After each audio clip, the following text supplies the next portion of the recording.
A widowed father paid $6,000 for a fire-damaged Hilltop Manor everyone else feared to touch, but hidden behind 3 layers of reinforced steel and 15 years of silence was a climate-controlled vault holding $275 million in rare artifacts, and the discovery would either save his family or destroy everything he had left.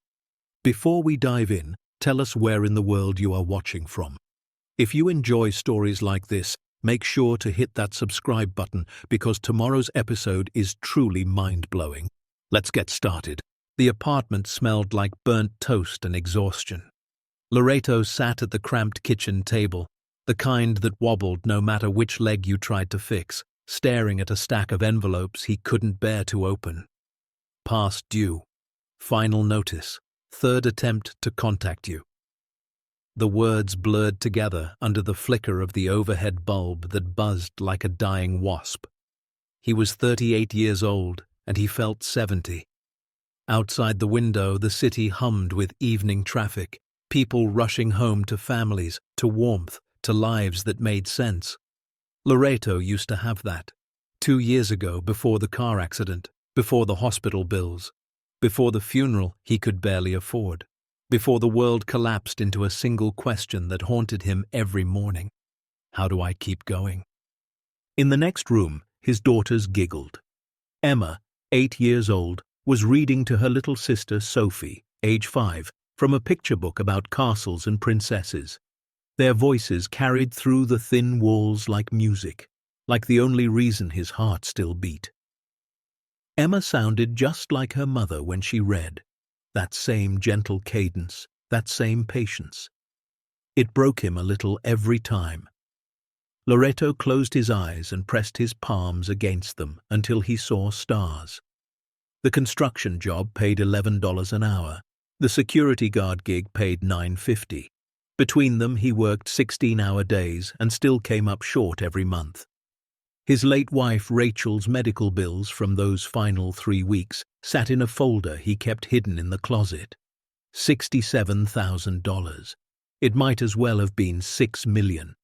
He'd sold the car, the furniture, her jewelry, everything except the wedding ring he wore on a chain around his neck. And still, it wasn't enough. The girls slept in the apartment's only bedroom, sharing a twin mattress on the floor. He slept on the couch when he slept at all. This wasn't the life he'd promised Rachel. This wasn't the life he'd promised them. Emma appeared in the doorway, barefoot, wearing pajamas 2 sizes too small. "Daddy, Sophie wants you to say goodnight." Loreto looked up, forcing a smile that felt like lifting concrete. "Be right there, baby." She studied him for a moment, those brown eyes too knowing for 8 years old. "Are you sad again?" His throat tightened. "Just tired, Em. Long day." She walked over and wrapped her small arms around his neck. "Mama used to say tired and sad feel the same sometimes, but tomorrow's always different." He held her tight, breathing in the strawberry shampoo from her hair, fighting back everything he couldn't let her see. "Your mama was smart." "I know," Emma whispered. "I miss her." "Me too." After tucking both girls in, after singing the lullaby Rachel used to sing, after promising them that things would get better, even though he didn't believe it himself, Loreto returned to the kitchen. He opened his laptop, the screen casting blue light across his weathered face. He didn't know what he was looking for. Maybe an escape, maybe a miracle. He typed into the search bar, "cheap houses for sale." The results were depressing. Everything required money he didn't have, credit he'd destroyed, a down payment that might as well have been the moon. Then, 3 pages deep, he saw it, a listing so strange it stopped his scrolling. County auction, fire-damaged estate, Hillside Manor, 23 rooms, 7 acres. Minimum bid, $5,000, viewing by appointment. Sold as is, no warranties. The photo showed a massive stone structure on a hilltop, half consumed by char and ruin. The west wing was a skeleton of blackened timber and collapsed roofing. Windows gaped like empty eye sockets. But something about it pulled at him. Maybe it was the desperation. Maybe it was the architectural bones still visible beneath the damage. Maybe it was just the insane fantasy that he could give his daughters a home, a real home, something permanent and theirs. He clicked through the listing. Built in 1928. Abandoned for 15 years following catastrophic fire. Previous owner deceased. Estate settled. Property released for public sale. He read the address, looked it up on the map. 2 hours north, deep in the mountains, overlooking a valley so green it looked fake in the satellite images. The town nearby, Greenridge Falls, population 800. Loreto leaned back, the chair creaking under him. $5,000. He had $5,200 in his savings account, every penny he'd scraped together over 2 years of bleeding himself dry. It was supposed to be for emergencies, for when the girls got sick, for when the car finally died, for survival. But what if this was survival? What if this was the emergency? He stayed up until 3 in the morning researching the property. The Historical Society had records. The manor was built by a man named Arthur Caldwell, an industrialist who made his fortune in steel and manufacturing. Caldwell was also an inventor, an eccentric collector, a man obsessed with preservation and history. He died in the fire in 2011 at age 89. The circumstances were murky. Some articles suggested faulty wiring. Others hinted at something more deliberate. The estate had been tied up in legal disputes for over a decade. Distant relatives fighting over the property, none of them wanting to actually deal with the burned-out shell of a mansion. Finally, the county took possession for unpaid taxes and decided to auction it off. Most of the forum posts Loreto found were from urban explorers and paranormal enthusiasts. The place had a reputation. People claimed to see lights in the windows at night, strange sounds echoing from the hills. Locals avoided it. Some called it cursed. Others said Old Man Caldwell's ghost still walked the halls. Loreto didn't believe in ghosts. He believed in structures, in bones, in foundations. And from what he could see in the photos, despite the fire damage, the core of the building was solid stone and steel, built to last. By the time the sun came up, he'd made his decision. He called the county assessor's office and scheduled a viewing. The following Saturday, he loaded Emma and Sophie into his borrowed truck, a rust bucket he was paying a neighbor $50 a month to use, and they drove north into the mountains. The girls were excited. They thought they were going on an adventure. Loreto kept his hands tight on the wheel and tried not to think about what he was really doing, gambling everything on a ruin. The road wound higher and higher, through dense forest and past rushing streams. Eventually, the trees gave way to clearings, and there, perched on a hilltop like something out of a Gothic novel, was the manor. Loreto pulled over at a scenic overlook and they all stared. "Whoa," Emma breathed. "It's huge." Sophie pressed her face against the window. "It looks like a dragon burned it." She wasn't wrong.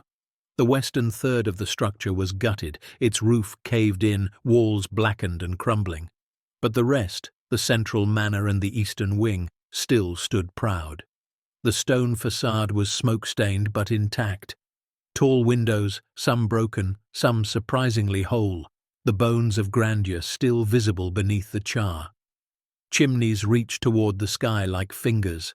A wide stone terrace wrapped around the front, cracked and overgrown but still there.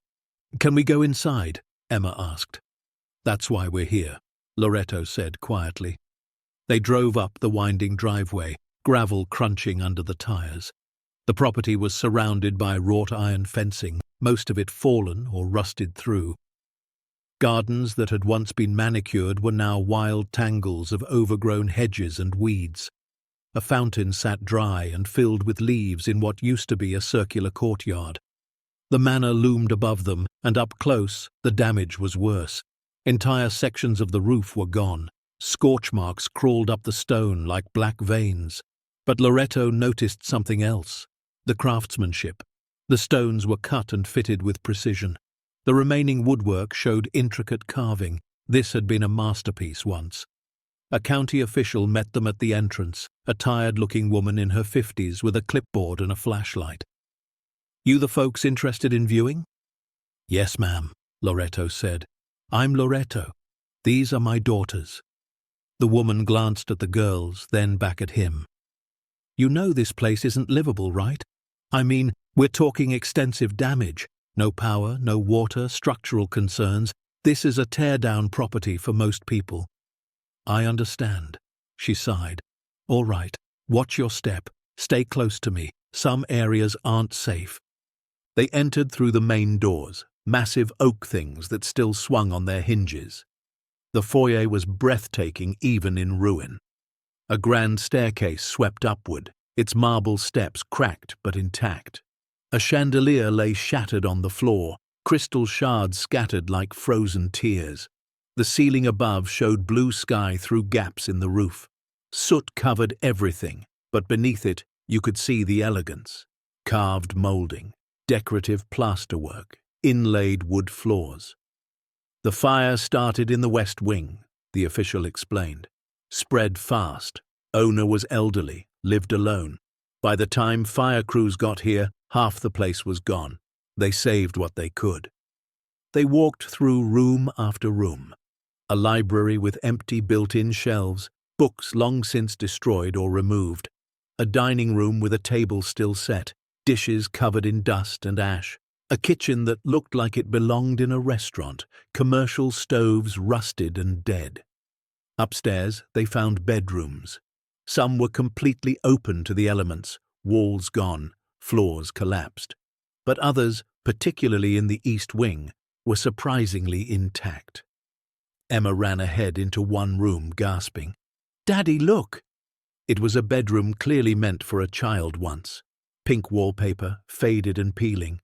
A small fireplace with tilework, built-in window seats overlooking the valley. Damaged, yes, but repairable. Sophie toddled in behind her sister.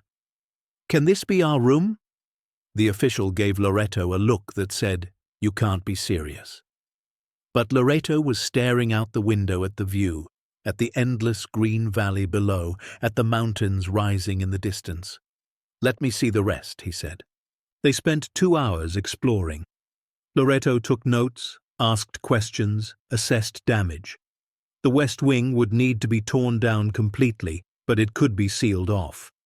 The central structure was solid. The east wing needed work, but was salvageable. The roof would be the biggest expense. After that, electrical, plumbing, windows, insulation. It would take years. It would take everything he had. But it could be done. "There's a basement too," the official said, "though I don't recommend going down there. It flooded after the fire. Might still be unstable." "Can I see it?" They descended stone steps into darkness, flashlights cutting through the gloom. The basement was vast, divided into multiple rooms. Storage areas, a wine cellar with empty racks, a furnace room with equipment long dead, and then, in the furthest corner, Loretto saw something that made him stop. A door. Unlike everything else in the basement, this door was steel, reinforced and completely undamaged. It stood out like a vault in a cave. There was no handle on the outside, just a keypad, dark and dead. "What's this?" he asked. The official shrugged. "No idea. It's been like that since we took possession. Whatever's behind it, it's locked tight. We figured it's just storage or maybe a safe room. Old man Caldwell was paranoid about security, apparently." Loretto approached the door, running his hand along the steel. It was cold, smooth, and utterly impenetrable. Something about it called to him, a whisper of mystery beneath all this ruin. But that would be a problem for later, if he even got that far. The auction was held 3 days later in the county courthouse basement. Loretto arrived early, the cashier's check for $5,200 folded in his pocket like a loaded gun. He'd left the girls with a neighbor, unable to bring them to watch him potentially lose everything. The room was small, filled with mismatched chairs and the smell of old carpet. Maybe 20 people showed up. Most were developers or flippers, guys in work boots with calculators and measuring tapes. They talked among themselves, dismissive of the property. Too much work, one said. Too remote, said another. But a few looked hungry. Loreto recognized that look. He'd seen it in the mirror. The auctioneer was a thin man with a monotone voice. He ran through the details. Property sold as is, no warranties, no contingencies. Payment due within 5 business days. "We'll start the bidding at $5,000, he announced. Silence. Loreto's heart hammered. Nobody was raising their paddle. 10 seconds passed. 15. "Come on, folks," the auctioneer said. 7 acres and a historical structure for 5,000, that's land value alone. Finally, Loreto raised his paddle. 5,000, the auctioneer nodded. "We have 5. Do I hear 5,500? A man in the back, mid-50s, weathered face, raised his paddle. Developer, Loreto guessed, someone who'd tear it down and sell the land. 5,500, do I hear 6? Loreto's pulse roared in his ears. This was it. Everything he'd saved, every night shift, every skipped meal, every moment of hope he'd clung to for 2 years. He thought of Emma and Sophie. He thought of Rachel. He thought of that bedroom with the pink wallpaper and the view of the valley. His hand shook as he raised the paddle. 6,000. The auctioneer looked at the other man. Do I hear 6,500? The developer stared at Loreto for a long moment, then shook his head and stood up. He walked out without another word. The room fell quiet. Going once at 6,000, the auctioneer said. Going twice, sold to bidder 17 for $6,000. Loreto sat frozen. He'd done it. He'd just bought a burned manor on a mountain, and he had no idea if it was the smartest or stupidest thing he'd ever done. Outside, after signing papers and handing over the check, Loreto stood in the parking lot and called Emma. "Did you get it, Daddy?" Her voice was pure hope. "We got it, baby." She screamed so loud he had to pull the phone from his ear. In the background, Sophie was shouting, "We have a castle! We have a castle!" Loreto smiled for the first time in weeks, a real smile, even as his stomach churned with terror. The next weekend they moved in. Not that they had much to move. Some clothes, a few boxes of books and toys, sleeping bags and an air mattress.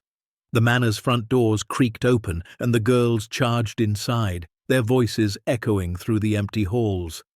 "Careful," Loreto called, but they were already gone, exploring, claiming rooms, shouting discoveries to each other.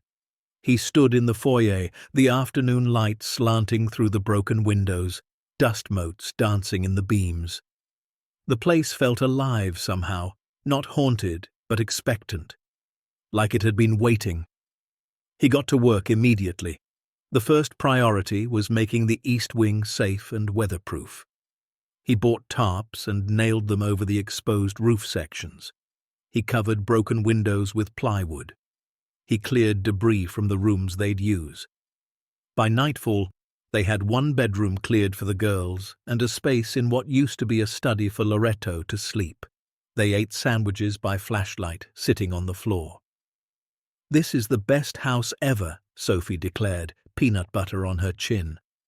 Emma was quieter, but she smiled. "I think Mama would like it." Loreto's throat tightened. "Yeah, I think she would."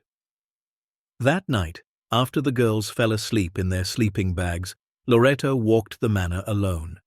He moved through empty rooms, past fire-scarred walls, under damaged ceilings. He found old photographs in the debris, pictures of a family from another era, a stern man in a suit, a woman in pearls, children in vintage clothing.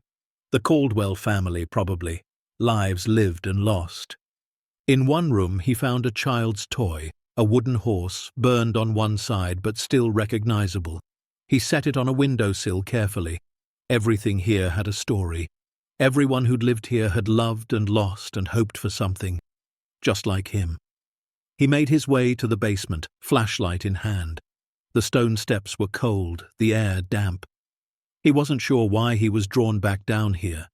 Maybe curiosity. Maybe procrastination from the overwhelming work ahead. He walked past the empty wine cellar, past the flooded furnace room, to that strange steel door in the corner. In the beam of his flashlight, it looked even more out of place. The keypad was sophisticated, the kind of thing you'd see on a bank vault, not in a home basement. He tried the obvious, pressed buttons, hoping maybe the power failure had released the lock. Nothing. The door didn't budge. What are you hiding? He wondered. But exhaustion pulled at him like an anchor. He had more immediate problems. Roof leaks, broken windows, no running water yet. Whatever was behind this door had waited 15 years. It could wait a little longer. He headed back upstairs, locked the basement door behind him, and collapsed on his air mattress in the study. Through the broken window above him, stars burned cold and distant. Somewhere in the manor, timber creaked as the old structure settled. The girls slept peacefully down the hall, finally safe under a roof that was theirs. Loreto closed his eyes and let himself believe, just for a moment, that maybe, just maybe, he'd made the right choice. That morning would bring hope instead of regret. That this broken place could be put back together. That his family could be whole again, even with Rachel gone. Because sometimes the most damaged things, the ones everyone else walks away from, are the ones holding the most potential. The ones worth saving. He didn't know it yet, but behind that steel door in the basement, behind 3 layers of reinforced security and 15 years of silence, 275 million reasons waited in climate-controlled darkness, waiting for the right person to find them, waiting for someone desperate enough to look past the damage and see what everyone else had missed. That person was Loreto. And everything was about to change. The first month at the manor was a blur of bruised knuckles, splinters, and small victories that felt like miracles. Loreto woke every morning before dawn, worked until his hands bled, and fell asleep each night too exhausted to dream. But slowly, painfully, the east wing began to transform. He patched the roof with salvaged materials and borrowed tools. He replaced broken windows with plywood first, then actual glass when he could afford it. He ran extension cords from a generator he'd bought used, giving them electricity for lights and a hot plate. The girls adapted faster than he expected. Emma turned 8 years old in a house with no furniture and celebrated with a cake Loreto baked in a toaster oven. Sophie made friends with a family of rabbits living in the overgrown garden. They played in rooms that smelled like ash and possibility, creating kingdoms out of ruins. On weekends, people from Greenridge Falls started showing up. Not many at first, just curious neighbors who'd heard about the crazy man who bought the Caldwell place. An older woman named Margaret brought them a casserole and nearly cried when she saw the girls eating it on the floor. "My husband and I used to attend parties here," she said, looking around the damaged foyer with distant eyes. "Back in the 1970s. Arthur Caldwell threw the most beautiful Christmas gatherings. This place was magic once." "It will be again," Loreto promised, though he wasn't sure he believed it. Margaret became their first regular visitor. She brought more food, old photographs of the manor in its glory days, and stories about Arthur Caldwell. "He was a strange man," she said one afternoon, helping Loreto sort through debris in the library. "Brilliant but private. Made a fortune in manufacturing, then spent his later years collecting things. Art, artifacts, rare books. He traveled the world buying pieces of history." "What happened to it all?" Loreto asked. Margaret shrugged. "After the fire, distant relatives came and took what they could find. The rest was probably destroyed or stolen. Urban explorers broke in over the years. This place was picked clean long before you got here." But Loreto wasn't so sure. He kept thinking about that steel door in the basement. A door that substantial wasn't protecting nothing. More volunteers started coming. A local handyman named Carlos offered to help with electrical work for free just to see the place restored. A high school teacher brought students to clear the grounds as a community service project. The postmaster donated old newspapers from the manor's original construction. Slowly, A community formed around the broken building on the hill. Emma and Sophie made friends with the kids who came to help. They ran through the halls with children their age, playing hide-and-seek in rooms that had been silent for 15 years. Laughter echoed where there had only been ash and emptiness. Loreto felt something shift in his chest, something that felt dangerously close to hope. But the work was endless and expensive. His savings were gone. He took out a small loan using the property as collateral, barely approved because of the condition. Every penny went into materials: roof shingles, lumber, copper pipe, wire, insulation. He learned to do everything himself because he couldn't afford contractors. He watched YouTube videos on plumbing. He read books on electrical systems. He made mistakes and fixed them and made new mistakes. His hands were constantly torn up, his back always aching. But the manor was coming back to life. 3 months in, he'd restored 6 rooms in the east wing to livable condition. The girls finally had real bedrooms with doors that closed and windows that didn't leak. He'd gotten the kitchen partially functional with running cold water and a working stove. They even had a bathroom with a toilet and a shower that sputtered lukewarm water. It wasn't much, but it was more than they'd had in that cramped apartment. It was home. And through it all, Loreto kept thinking about the basement. Late at night, after the girls were asleep, he'd go down there with his flashlight. He'd stand in front of that steel door, studying it, trying to understand. The keypad was a Brunstall security model, high-end even now, top of the line 15 years ago, the kind of system that cost tens of thousands to install. The door itself was reinforced steel, probably rated for fire and forced entry. 3 hinges, each one the size of his fist, no handle, no visible way to pry it open. Whatever was behind it, Arthur Caldwell had wanted it protected. Loreto tried every combination he could think of. Birth dates from the photographs he'd found, the year the manor was built. Significant historical dates, nothing worked. The keypad just blinked red, a tiny digital denial of access. He researched Arthur Caldwell obsessively. Online archives, local library, old newspaper clippings Margaret brought him. Caldwell had been born in 1922, made his fortune by the 1950s. He'd never married, never had children. His only family were distant cousins who'd fought over the estate. The articles about him painted a picture of a man obsessed with preservation and history. He'd traveled to 73 countries collecting artifacts. He'd corresponded with museums and universities. He'd written papers on art authentication and historical conservation. And then, on November 14, 2011, at age 89, he'd died in a fire in his own home. The official report said faulty wiring in the West Wing. But Loreto found something else in the old news coverage. A quote from the fire chief. "It's unusual for a fire to spread that fast in a stone structure, almost like it was accelerated." Another article mentioned that Caldwell's body had been found in the basement, not in his bedroom, like he'd been trying to get to something when the smoke overcame him. Loreto stared at that steel door with new understanding. Caldwell had died trying to reach this, trying to protect whatever was inside. One Saturday morning, 4 months after moving in, Loreto was replacing rotted floorboards in the main hall when Carlos stopped by with coffee and news.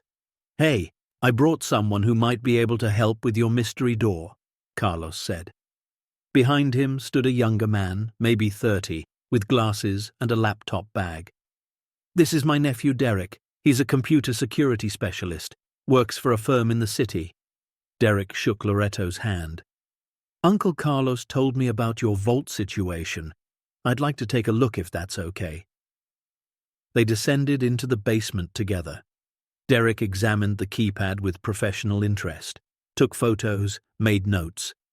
"This is a Brunstall Titan series," he said, "used primarily for high-security installations, banks, government facilities, private collectors. It's got a 6-digit code with lockout protection. Too many wrong attempts, and it freezes for 24 hours. "Can you crack it?" Loreto asked. Derek laughed. Not easily. These things are built to resist exactly that. But, he pulled out a device from his bag. I can try to pull power and see if there's a diagnostic mode. Might give us information. He worked for an hour, carefully connecting leads to the keypad's power terminals. Finally, the screen flickered to life with more than just red denial. Green text scrolled across the display. Okay, Derek breathed. We're in the diagnostic menu. Let me see what I can access. Loretto watched over his shoulder as code filled the screen. Most of it meant nothing to him. Then Derek stopped scrolling. Holy shit. What? This vault has secondary authentication. The code isn't enough. There's a physical key mechanism inside. Even if we guess the code, we'd need the actual key to open it. Loretto felt his stomach sink. So it's impossible. Maybe not, Derek said slowly. Look at this. The last successful access was logged. He pointed to a timestamp on the screen. November 14th, 2011, 6:47 p.m. That's the night of the fire. They stared at the date. Caldwell had opened the vault the night he died. There's something else, Derek continued. The diagnostic log shows the vault was accessed regularly before that. Every Friday evening for years, like clockwork. Whatever's in there, he checked on it weekly. Loretto's mind raced. Can you get past the code? I can try a few things. But listen, if this is actually important, you might want to get legal advice first. Depending on what's inside, there could be complications with the estate settlement. Loretto nodded, but he knew he wasn't calling lawyers. Not yet. Whatever Caldwell had hidden, he'd died protecting it. And for reasons Loretto couldn't explain, he felt responsible for seeing it through. Over the next 2 weeks, Derek came back 3 times. He tried bypass techniques and diagnostic exploits. He researched the Brunstall security protocols. Nothing worked. The system was too well designed. Finally, on the 3rd visit, he sat back, defeated. I'm sorry, man. Short of cutting through that door with industrial equipment, I don't know what else to try. And honestly, that door looks like it could withstand a car bomb. Loretto thanked him anyway. After Derek left, he stood alone in the basement, frustration burning in his chest. The answer was here somewhere. Caldwell wouldn't have made it impossible. He would have left a way. Think like a collector, Loretto told himself, like someone who valued history and wanted it protected, but accessible. He went back upstairs to the study where he'd gathered everything he'd found about Caldwell. Photographs, letters, newspaper clippings, all organized on a card table. He looked through them again, searching for something he'd missed, and then he saw it. A photograph Margaret had given him from a Christmas party in 1976. Arthur Caldwell standing in front of the fireplace, holding a drink, smiling one of his rare smiles. But it wasn't Caldwell that caught Loretto's attention. It was the mantel behind him. Carved into the wood was a decorative border with dates, commemorating the manor's construction, he'd assumed. But now he looked closer at the numbers.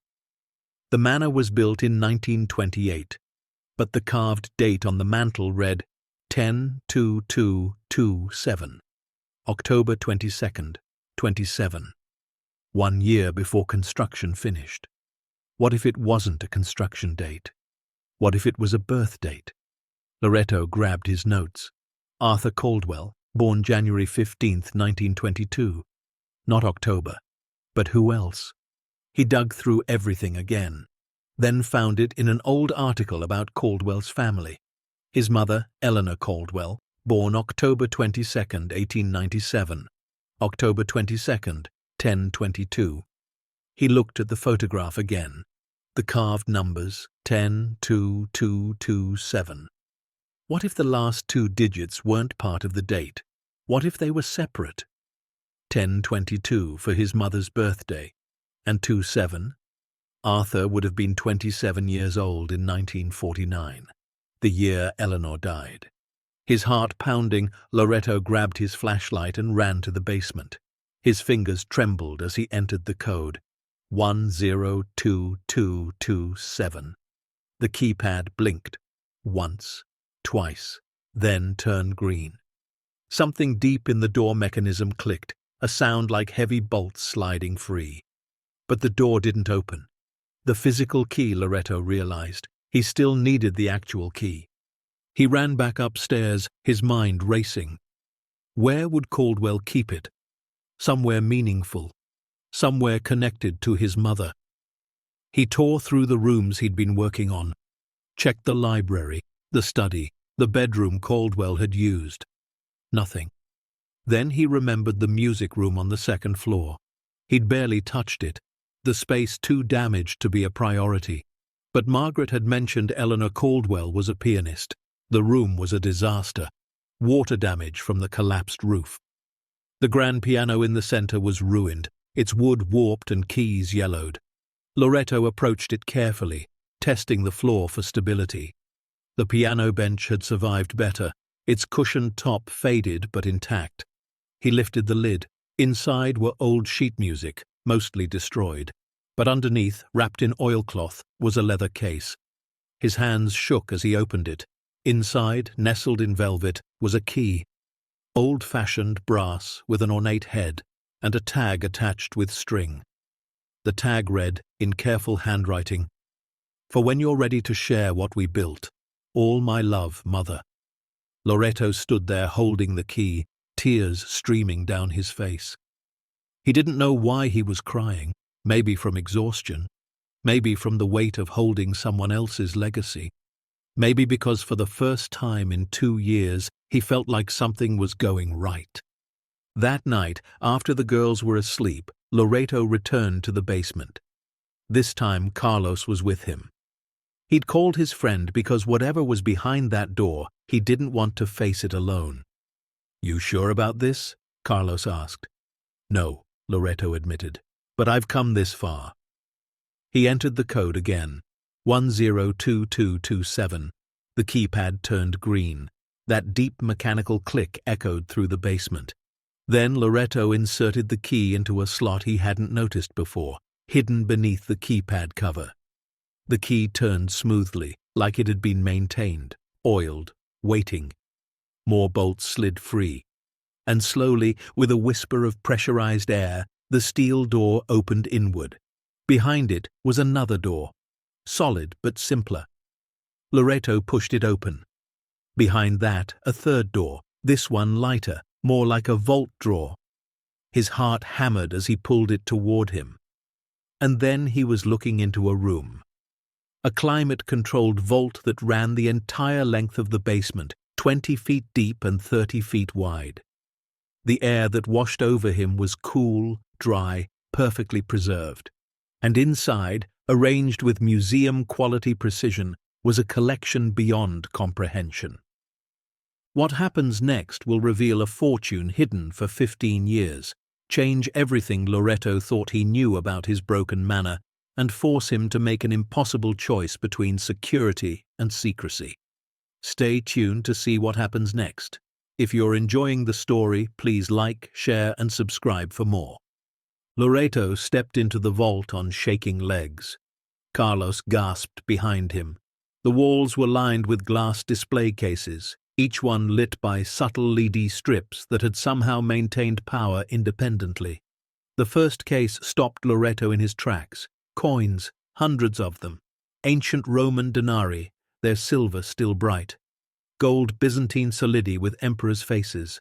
Medieval florins, each one in its own protective sleeve, labeled with date and origin. He moved to the next case, hardly breathing. Jewelry, not costume pieces. Real museum-quality items. A diamond tiara that looked like something from a European royal collection. Necklaces with emeralds the size of his thumb. Brooches with craftsmanship that belonged in history books. Rings that had probably been worn by people whose names were in textbooks. "Loretto," Carlos whispered. "What is this?" Loretto couldn't answer. He moved deeper into the vault. Another case held stamps. Rare, pristine stamps mounted on archival paper. He recognized some from philately articles he'd read. A British Guiana 1-cent magenta, an inverted Jenny, stamps worth millions individually. The next section made his knees weak. Documents, protected in climate-controlled drawers. He carefully pulled one open. Inside were historical letters, signed by people whose signatures alone were priceless. A letter from Benjamin Franklin discussing electricity. Correspondence from Abraham Lincoln. Handwritten notes from Thomas Edison. He moved to the back wall where larger cases stood. Paintings. He didn't know art, but he recognized names on the small brass plaques. Pieces by artists whose work hung in the Metropolitan Museum of Art. Not reproductions, originals. Carlos had stopped moving entirely. He stood frozen near the entrance, hand over his mouth. "This isn't possible," he whispered. Loreto continued his exploration, each step revealing more impossibility. A case full of antique firearms, including what appeared to be a revolver from the Civil War era, authenticated and preserved. Vintage watches from makers he'd never heard of, but that looked ancient and valuable. Rare books in protective cases, first editions with signatures, illuminated manuscripts that looked medieval. Sculpture pieces from civilizations Loreto could only guess at. In the center of the vault stood a large wooden desk, mahogany, undamaged, pristine. On its surface lay several leather-bound ledgers. Loreto approached it like approaching something holy. The first ledger's title was embossed in gold, Collection Catalogue, Arthur J. Caldwell. He opened it with trembling fingers, page after page of meticulous entries. Each item in the vault was listed: purchase date, origin, authentication certificates, condition notes, restoration work performed, and at the bottom of each entry, an estimated value. Loreto flipped through the pages, the numbers blurring together. 120,000 for a set of Roman coins. 2.3 million for a painting by someone named Caravaggio. 87,000 for a collection of rare stamps. 450,000 for a necklace once owned by a Russian duchess. The amounts were staggering.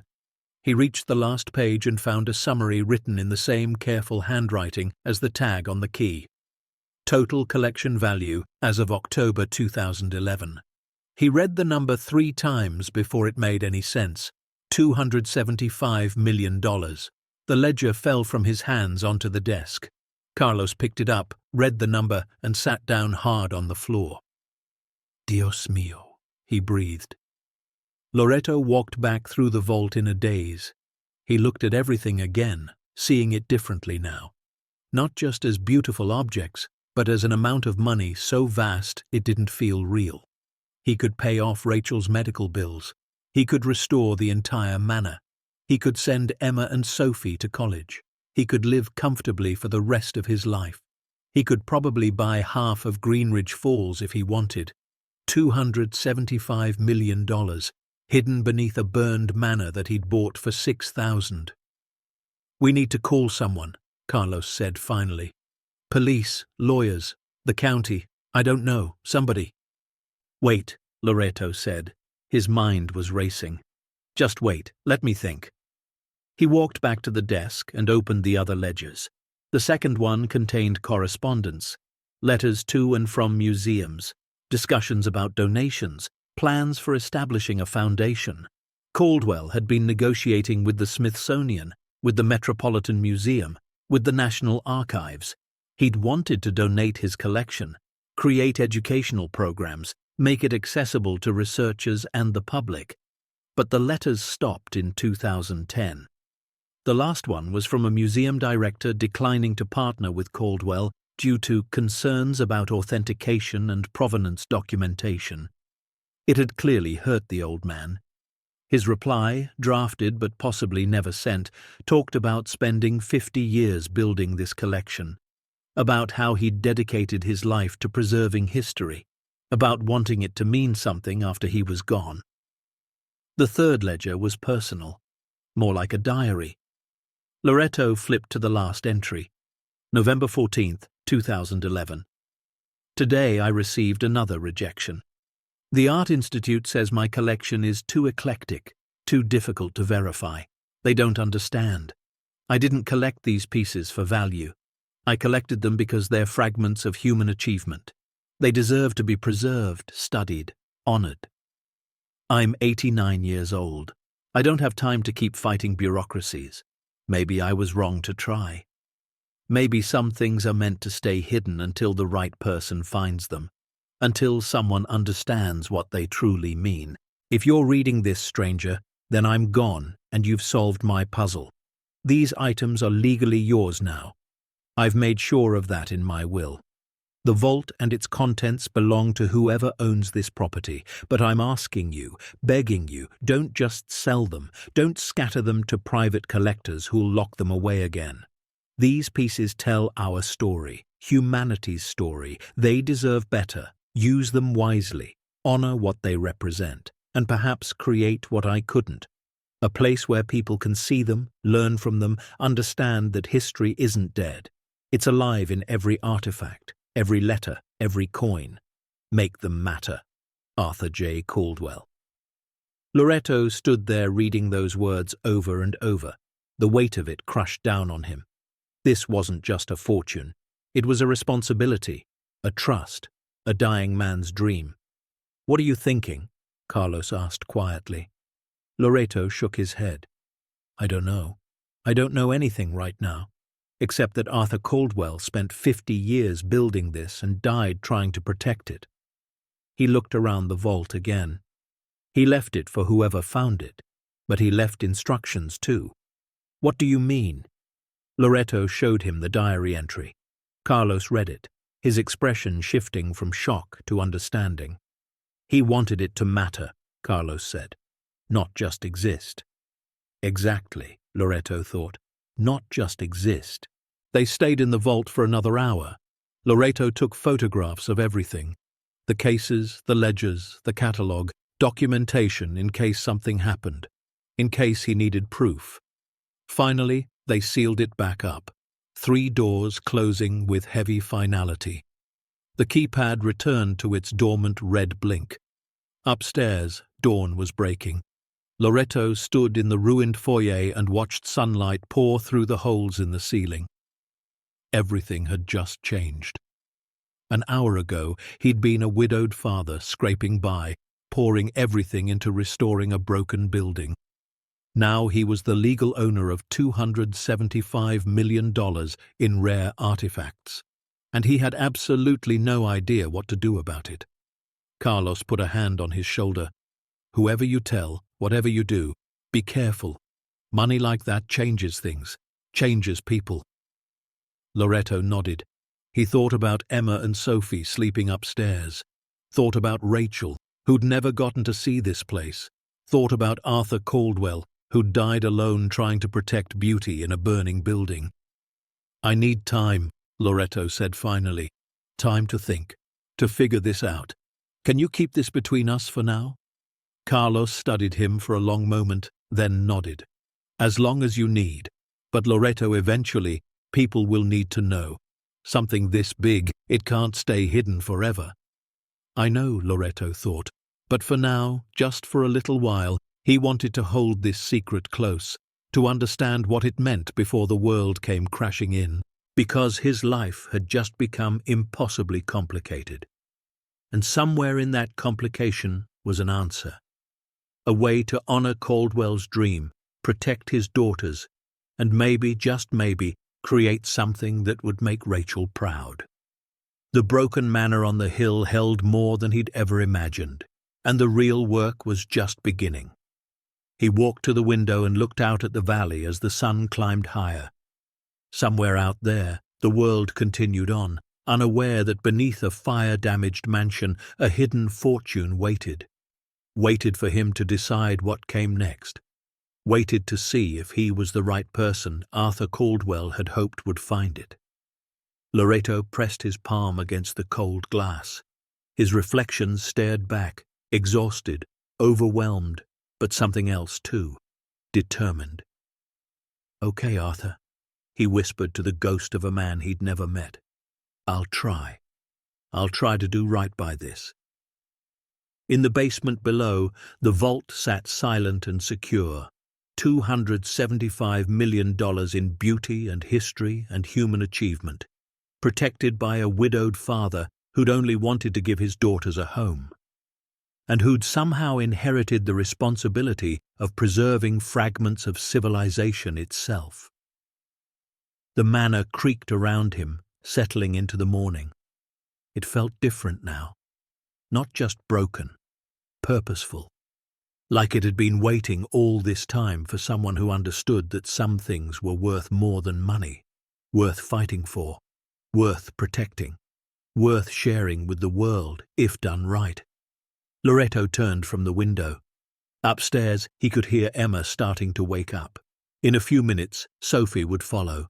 They'd come downstairs wanting breakfast, wanting to help with the day's repairs, wanting to explore their castle on the hill, and he'd give them that normalcy, that childhood, that safety, because they deserved it.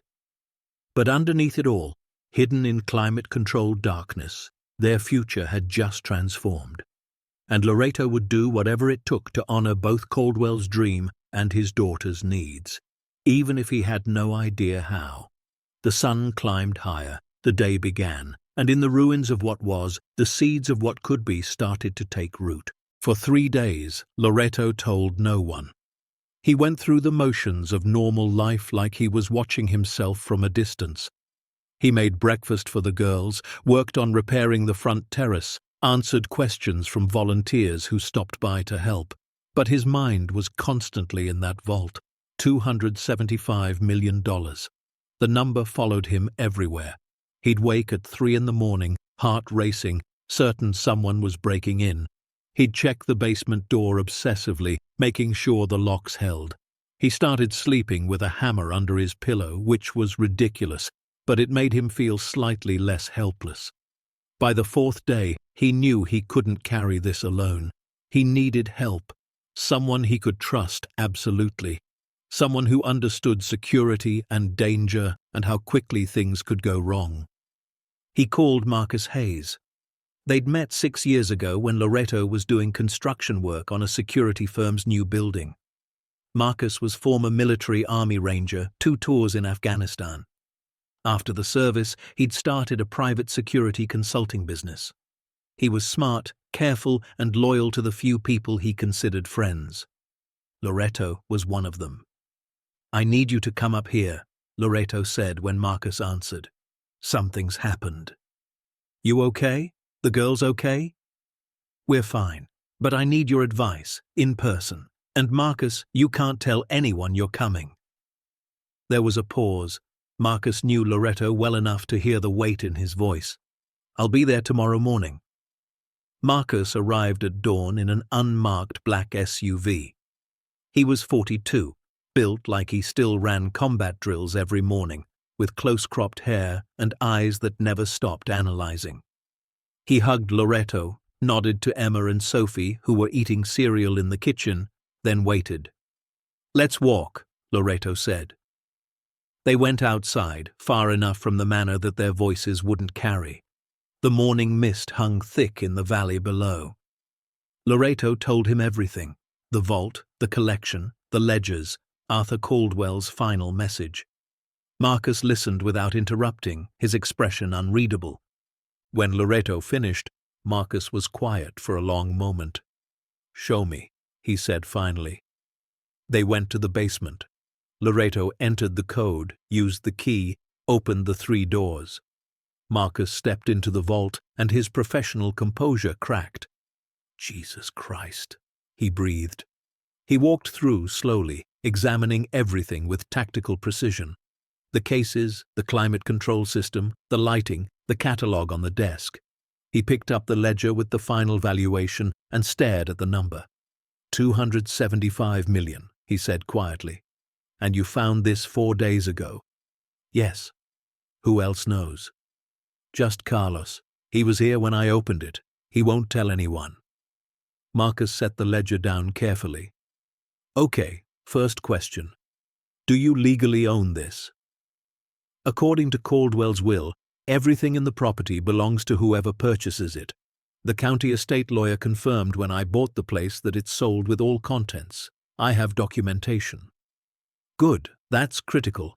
Second question, what do you want to do with it? Loretto had been wrestling with this constantly. Caldwell wanted it to mean something, to be shared, not just sold off piece by piece to rich collectors.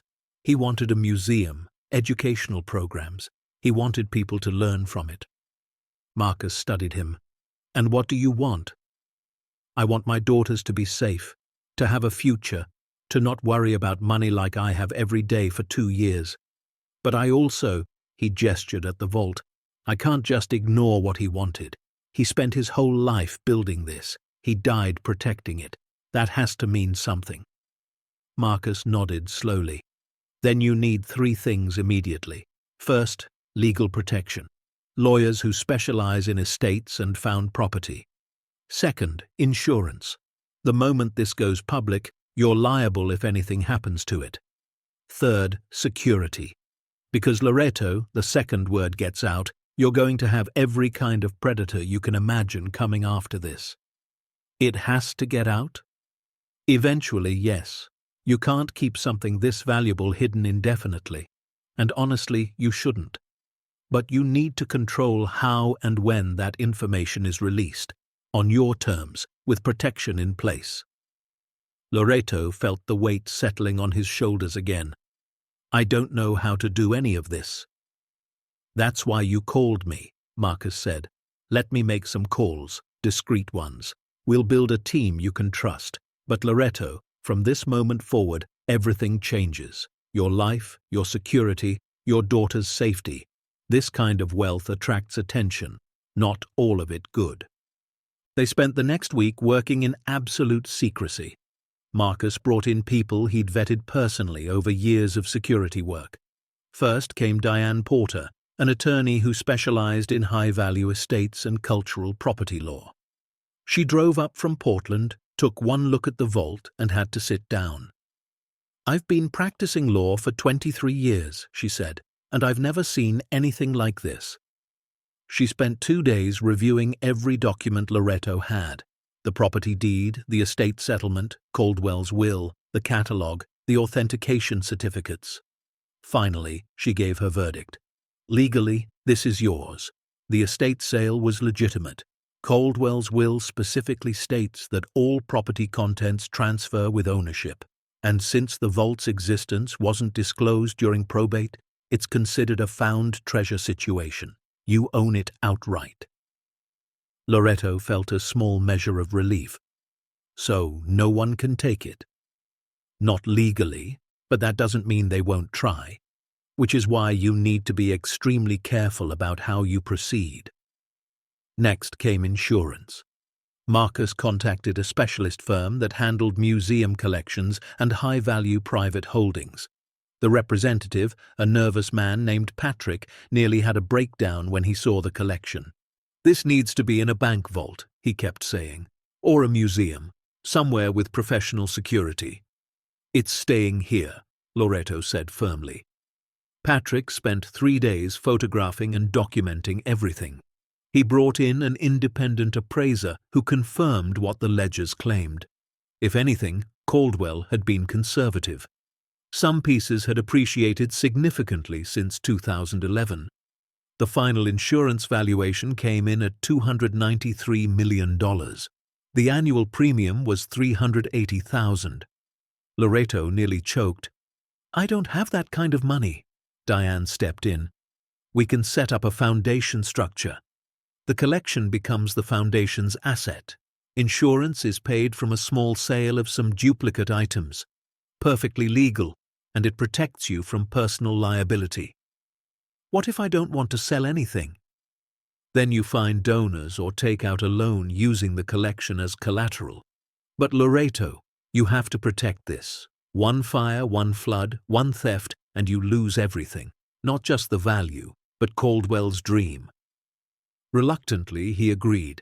They selected 3 duplicate coins from the collection, pieces Caldwell had multiples of. Sold privately through a discreet auction house, they brought in $427,000. Enough for insurance and some security upgrades. Marcus hired a small team to install proper security. Cameras, motion sensors, reinforced locks on every door. A silent alarm system that connected directly to his personal phone. "This isn't Fort Knox," Marcus warned, "but it'll slow down anyone who tries something and alert us immediately." Through it all, Loreto kept working on the manor, kept life normal for Emma and Sophie. They knew Daddy was dealing with important house stuff, but nothing specific.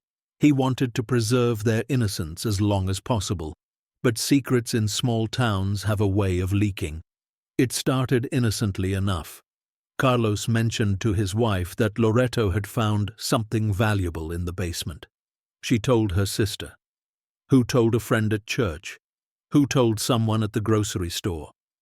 Within a week, rumors were spreading through Greenridge Falls. People claimed Loreto had found gold bars, or Civil War treasure, or a drug cartel's hidden stash.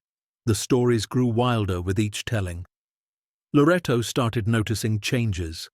People he didn't know drove slowly past the manor, staring. A reporter from the local paper called asking about rumors of a significant discovery. He declined to comment. Then came the first real threat. Loreto found an envelope taped to the manor's front gate. No address, no stamp. Inside was a single piece of paper with words cut from magazines like a ransom note.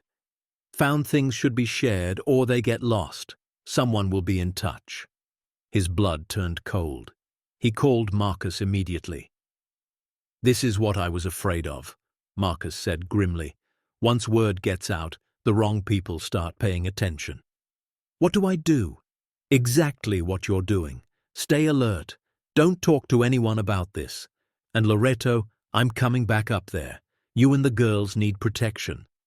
I can't live in fear, and I won't terrify my daughters." "Then let me do my job. I'll be discreet." 2 days later, a black pickup truck appeared on the property road.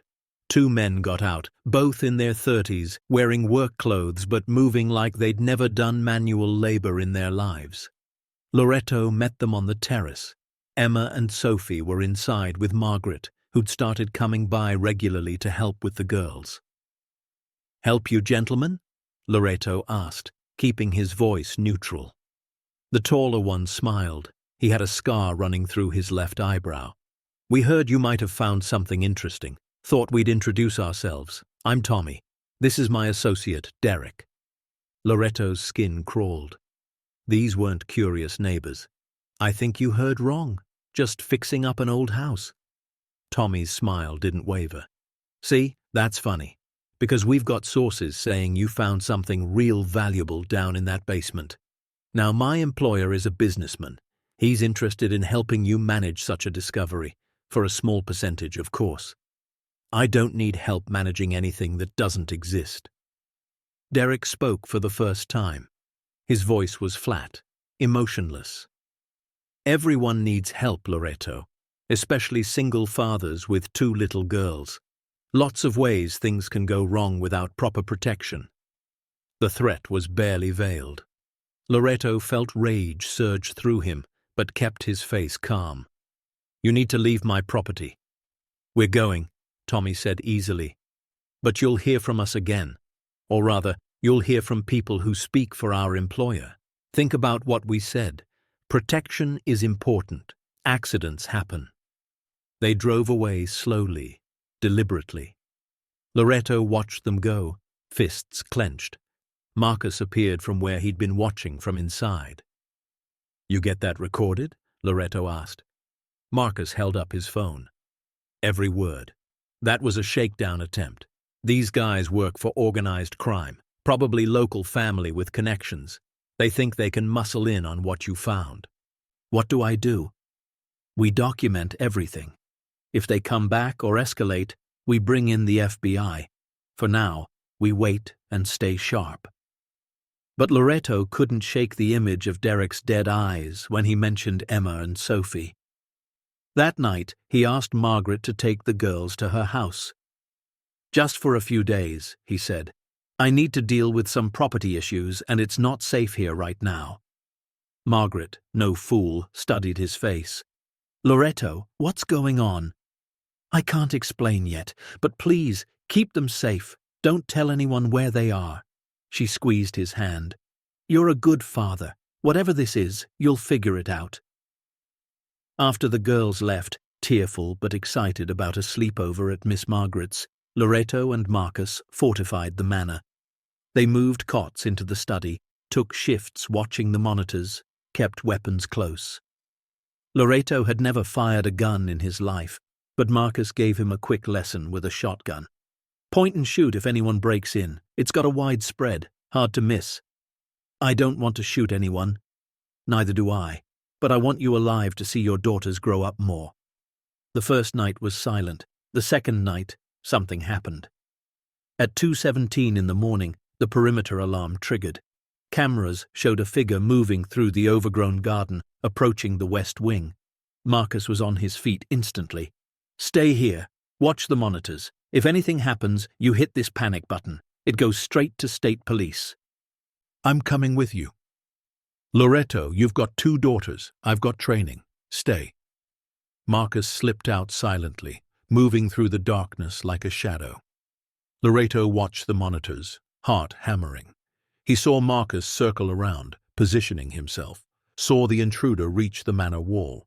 Then Marcus stepped out behind him, flashlight blazing. State police, hands where I can see them. The figure bolted. Marcus gave chase, his military conditioning showing. He tackled the intruder in the garden, pinning him. Loreto, unable to help himself, ran outside.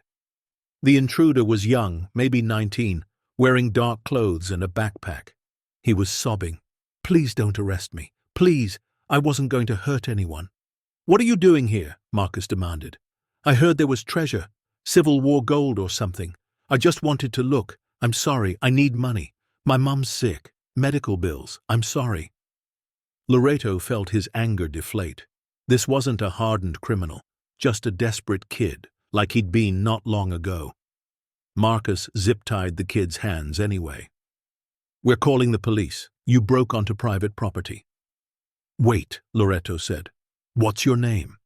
Daniel Torres. How old are you? 19. Loreto looked at Marcus. Let me talk to him. They brought Daniel inside, sat him at the kitchen table. Loreto made coffee while Marcus stood guard, clearly thinking Loreto was crazy. You said your mum's sick, Loreto began. What's wrong? Daniel's story poured out. His mother had cancer, no insurance, bills piling up. He worked 2 jobs, but it wasn't enough. He'd heard the rumors about treasure and convinced himself that just finding a little bit could save his mom. He was desperate and stupid and terrified.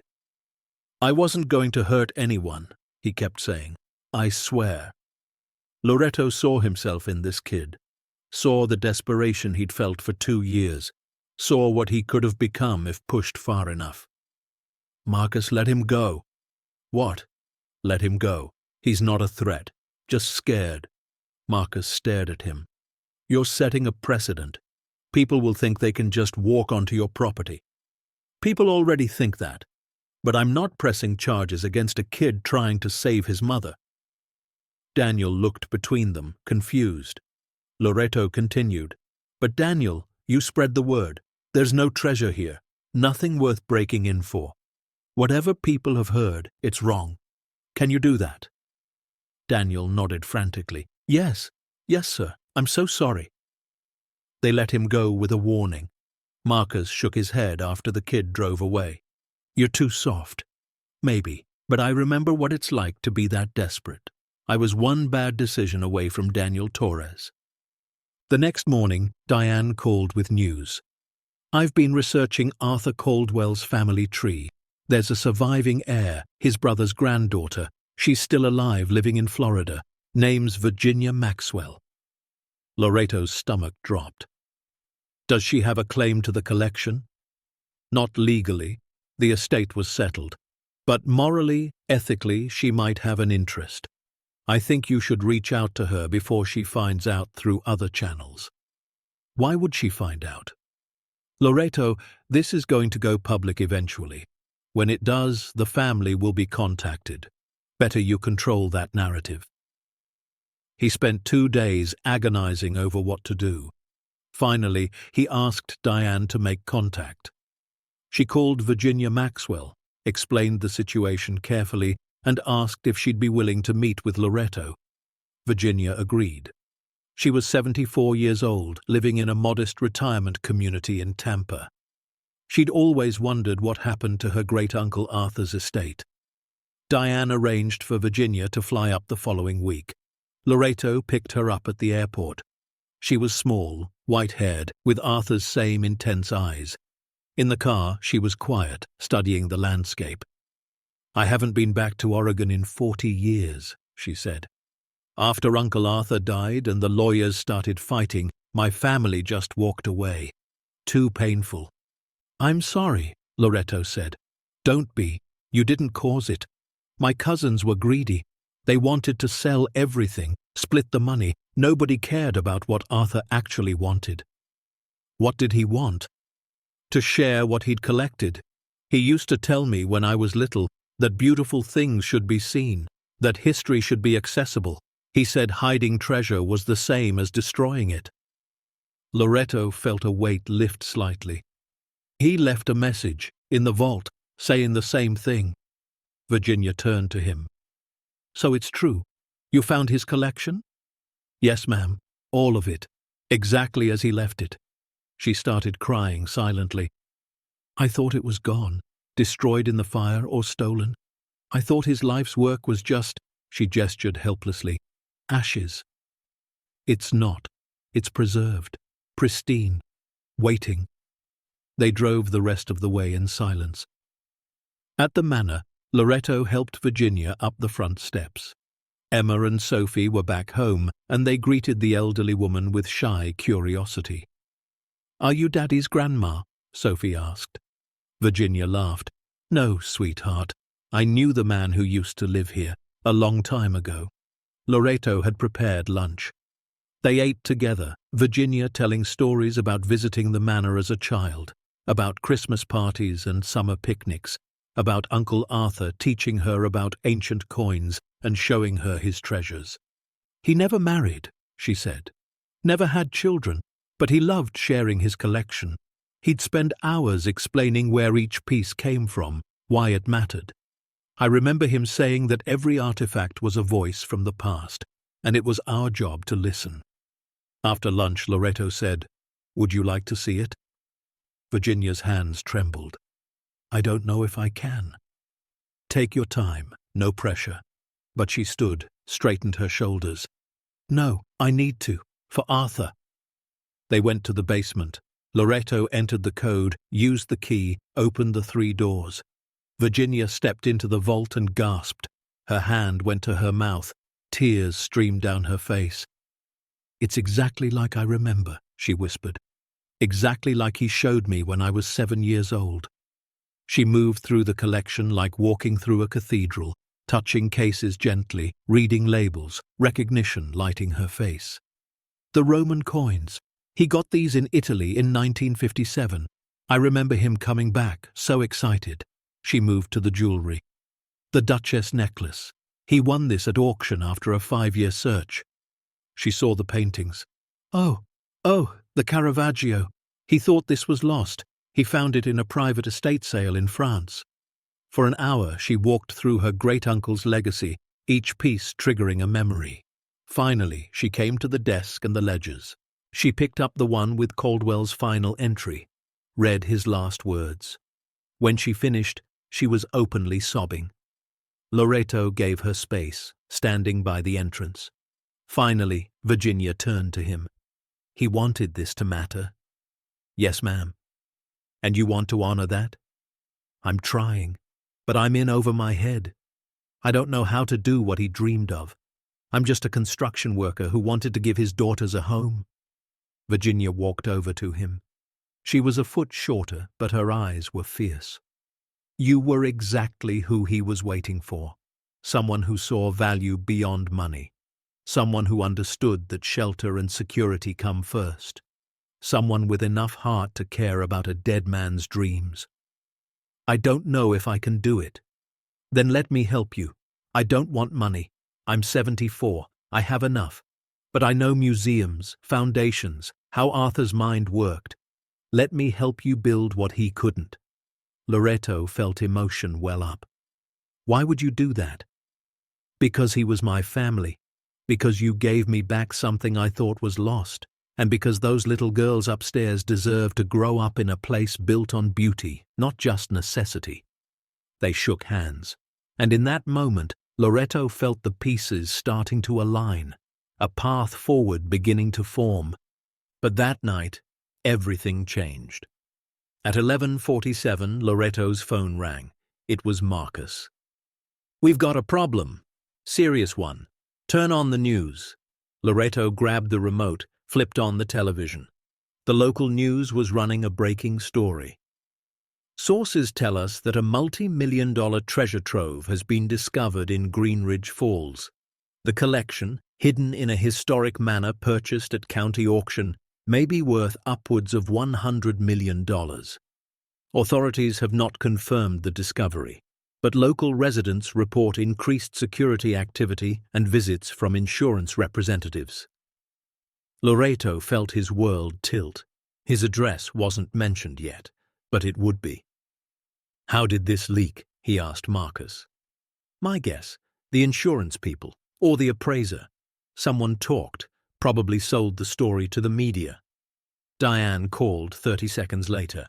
"You need to prepare. This is about to explode." She was right. By morning, 3 news vans were parked on the road below the manor, reporters with cameras trying to get shots of the property. Loreto's phone rang constantly. He stopped answering. Emma and Sophie were terrified by the strangers. "Why are all these people here?" Emma asked. "They think we have something valuable. They're just curious." But it wasn't just curiosity. By afternoon, the crowd had grown. Not just press. Gawkers, treasure hunters, opportunists. Some tried to walk up the driveway. Marcus had to physically block them. The state police sent 2 officers to help manage the crowd, but they were overwhelmed. And then the black sedan arrived. 2 men in expensive suits got out. One was in his 60s, silver hair, carrying a leather briefcase. The other was younger, broad-shouldered, clearly security. They walked past the reporters and officers like they owned the place. Marcus intercepted them at the gate. "Private property." The older man smiled. "My name is Richard Sullivan. I represent the estate of Arthur Caldwell. We need to speak with Mr. Loreto about property that may belong to our clients. The estate was settled years ago. New information has come to light. May we speak with him, or should we return with a court order?" Loreto, watching on the monitors, felt sick, but he couldn't hide forever. He went outside. Richard Sullivan extended his hand. Loreto didn't take it. "You're trespassing." "We're here on behalf of the Caldwell family, specifically Arthur's second cousins, the Prescott line. They believe they have a legitimate claim to certain items discovered on this property. The estate was settled. The property and its contents belong to me legally." Sullivan's smile thinned. "That's a matter of interpretation. If items of significant value were hidden and not disclosed during probate, there's an argument that the estate settlement was incomplete. I have legal counsel. Talk to them." "Oh, we will. But Mr. Loreto, let me be frank. My clients are prepared to be reasonable. We're not trying to take everything, merely our fair share. Say 70%. You keep 30% of what you found. We drop any legal challenges. Everyone walks away happy." "I'm not negotiating. You should reconsider. Litigation is expensive, time-consuming, stressful, especially for a single father. Think about your daughters. Do you want them growing up in a legal battle?" Marcus stepped forward. That sounded like a threat. "Merely an observation," Sullivan said smoothly. "But since we're being honest, my clients are well connected. They have resources. They're prepared to make this very difficult for Mr. Loreto if he's unreasonable." "Get off my property," Loreto said. "Now." Sullivan reached into his briefcase and pulled out papers. "Consider yourself served. This is a civil suit claiming rightful ownership of the collection. You'll need to respond within 30 days. And Mr. Loretto, one more thing. He leaned in closer. My clients aren't the only interested parties. Word of this discovery is spreading quickly. Not everyone who comes knocking will be as civilized as we are. I'd suggest you take our offer seriously. They left. Loretto stood there, papers in hand, feeling everything crumbling. Diane reviewed the lawsuit that evening. It's weak, she said, but they know that. This is a pressure tactic. They're hoping you'll settle out of fear. Can they win? In court? Unlikely. But they can drag this out for years. And they're right that it'll be expensive. You'd need to hire specialists, pay for authentication battles, deal with depositions and discovery. It's designed to exhaust you. What do I do? Fight, but prepare for a long war. That night was the worst yet. Loretto couldn't sleep. He kept thinking about Sullivan's threats, about Tommy and Derek, about the crowd outside, about his daughter's frightened faces. He walked through the manor in darkness, questioning every decision that led him here. Maybe he should have left the vault sealed. Maybe finding this fortune was a curse, not a blessing. At 3 a.m, something crashed downstairs. Loretto grabbed the shotgun Marcus had given him and crept toward the sound. His heart hammered. The crash came from the library. He moved carefully, finger near the trigger. The room was dark, but moonlight showed a figure by the window. "Don't move," Loretto said, his voice shaking. The figure spun. "Loretto, it's me." Carlos. His friend was bleeding from a cut on his forehead, breathing hard. "Someone tried to break in. I was doing a patrol around the grounds like Marcus asked. I saw 3 men with crowbars trying to force the basement door. I confronted them, and they attacked me. I fought them off, but they got away." Loretto felt cold fear. "Are you okay?" "I'm fine. But Loretto, they knew where they were going, straight to the basement. Someone told them exactly where the vault is." Which meant the leak was bigger than they thought. Someone with detailed knowledge had sold information. Marcus arrived minutes later with the police. They found evidence of the attempted break-in, crowbar marks on the basement door, footprints in the mud. But the intruders were gone. "This is escalating," Marcus said. "You need serious security, armed guards, maybe even private contractors." "I can't afford that. You're sitting on $300 million, which I can't access. It's in a vault. It's artifacts, not cash. I can't just spend it." Diane arrived at dawn. She looked exhausted. "The lawsuit is just the beginning. I've been contacted by 3 other law firms claiming to represent other Caldwell relatives, and the IRS is asking questions about whether you need to declare found treasure as income. This is a nightmare." "It's going to get worse," she said bluntly. "The story is national now. Major news networks are picking it up. There's already speculation about what's in the collection. Some people are saying it's stolen Nazi gold, others claiming it's looted artifacts. You're going to face scrutiny from every direction." "I haven't done anything wrong." "I know, but perception matters. You need to get ahead of this. Control the narrative. And Loretto, you need to make a decision about going public properly. Held press conference. Show the world what you found and what you plan to do with it." "I don't know what I plan to do with it." "Then figure it out. Fast. Because right now, you look like someone hoarding treasure. If you announce a plan to honor Caldwell's wishes, to create something meaningful, you gain public support, and public support protects you." Loretto looked around the room. Marcus, Carlos, Diane, Virginia, who'd stayed to help, all of them looking at him, waiting for him to decide. He thought about Arthur Caldwell, about the man who'd spent 50 years building something beautiful, about his final message, asking whoever found it to make it matter. He thought about Rachel, about what she would tell him to do. She'd always been braver than him. She'd tell him to fight, to not let fear win. He looked at his friends.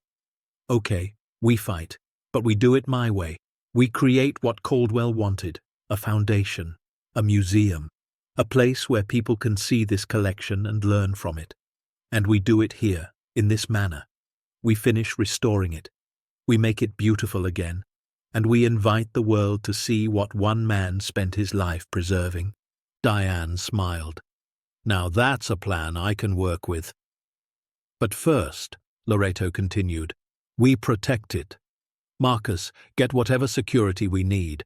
Diane, start the legal work for the foundation. Virginia, help me understand the collection well enough to talk about it publicly. Carlos, you and I are going to finish rebuilding this manor, and we're going to do it fast. Over the next 72 hours, they worked like a unit. Marcus brought in 6 private security contractors, former military, to patrol in shifts. They installed additional cameras and motion sensors. They built a second layer of security around the vault itself. Diane filed paperwork to establish the Caldwell Heritage Foundation, with Loreto as director and Virginia as chief curator. She drafted responses to all the lawsuits, aggressive but measured. Virginia spent hours teaching Loreto about the collection, the history of each major piece, what made them significant, why Caldwell had chosen them.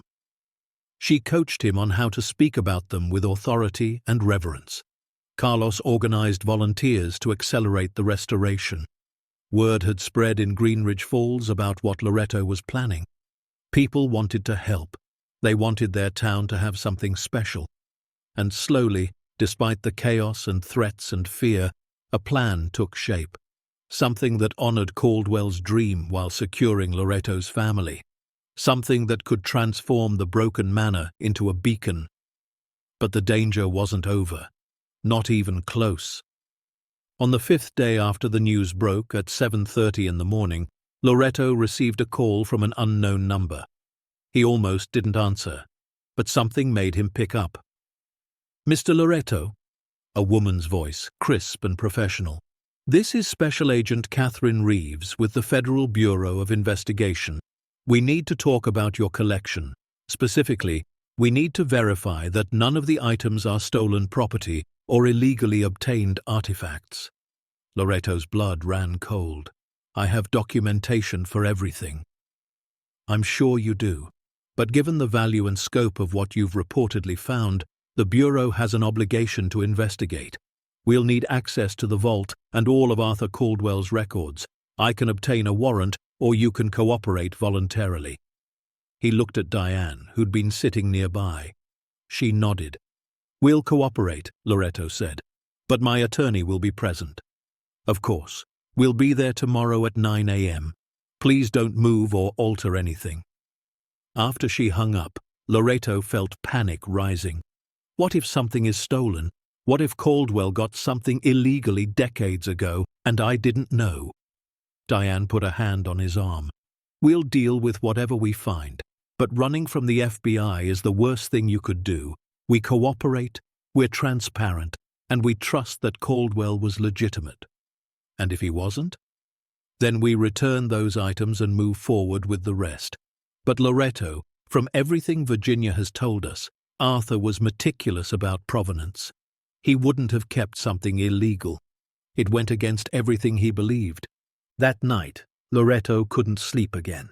He walked down to the vault alone, standing among all these beautiful, dangerous things. $275 million that had brought nothing but trouble since the moment he found them. He thought about his life a year ago. Struggling, yes. Terrified of losing his daughters, yes, but simpler, safer.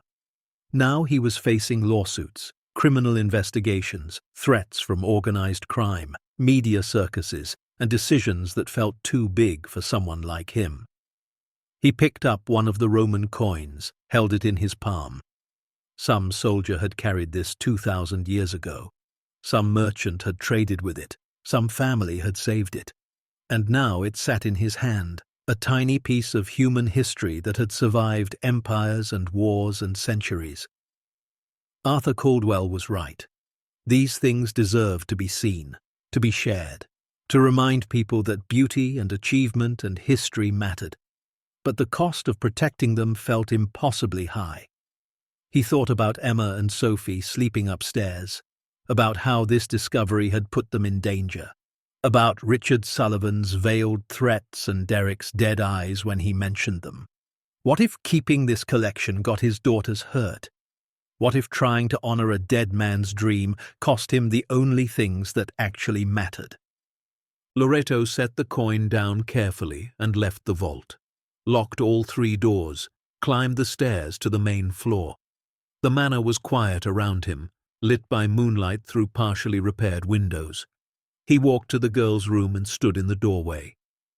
Emma and Sophie slept peacefully, Sophie clutching her stuffed rabbit, Emma with a book fallen open on her pillow.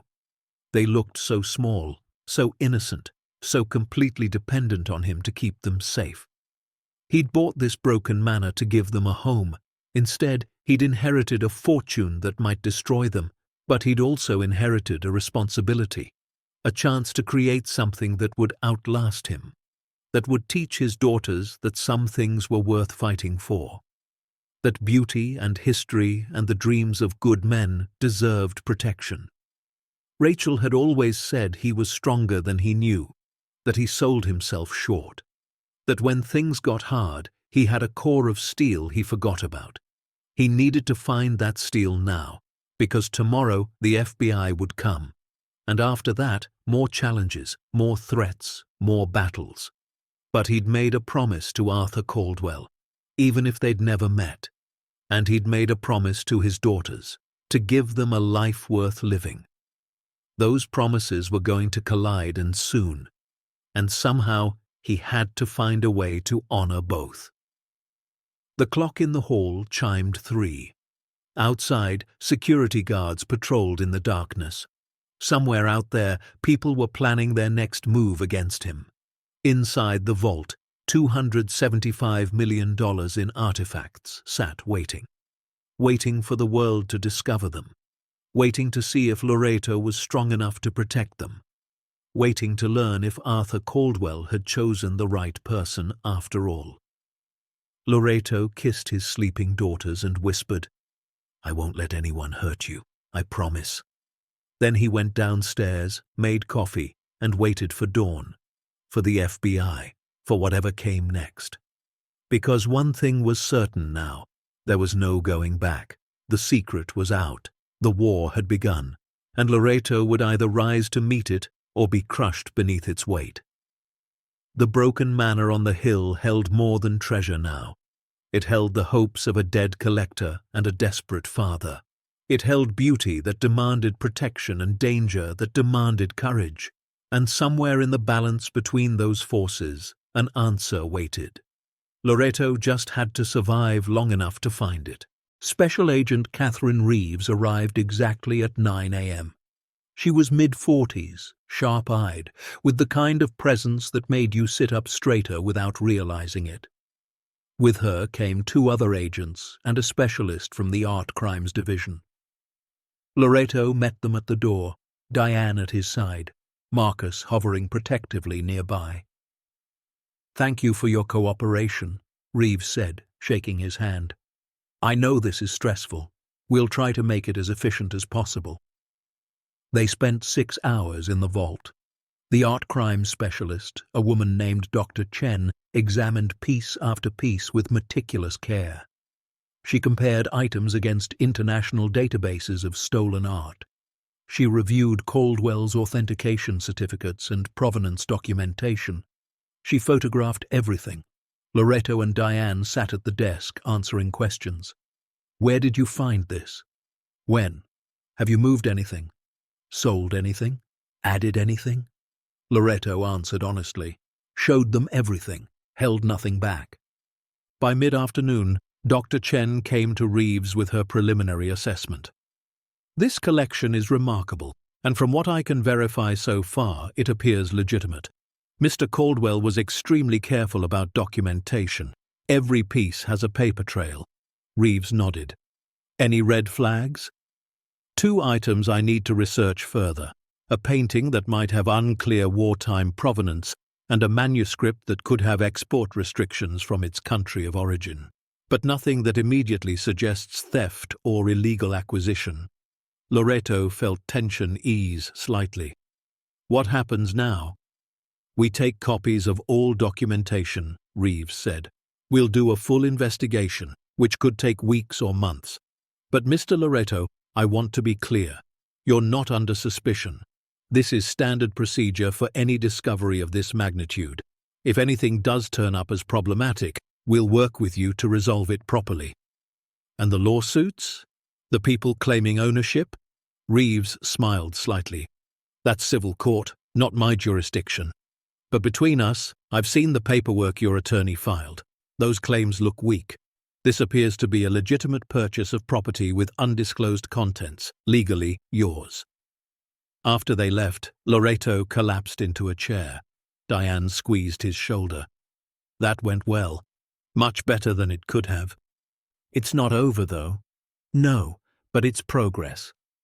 The next blow came from an unexpected direction. That evening, Tommy and Derek returned. But this time they weren't alone. 4 other men accompanied them, all looking like they'd walked out of a crime movie. They rolled up in 3 vehicles and blocked the driveway. Marcus saw them on the cameras and immediately called for backup from his security team and the state police.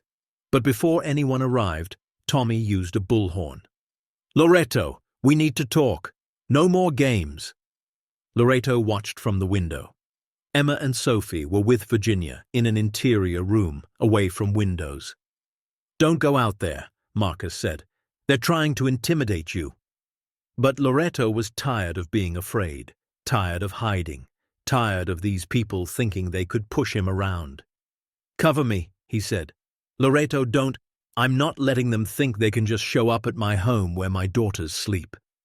He walked outside onto the terrace. Marcus and 2 security guards flanked him, weapons visible but not drawn.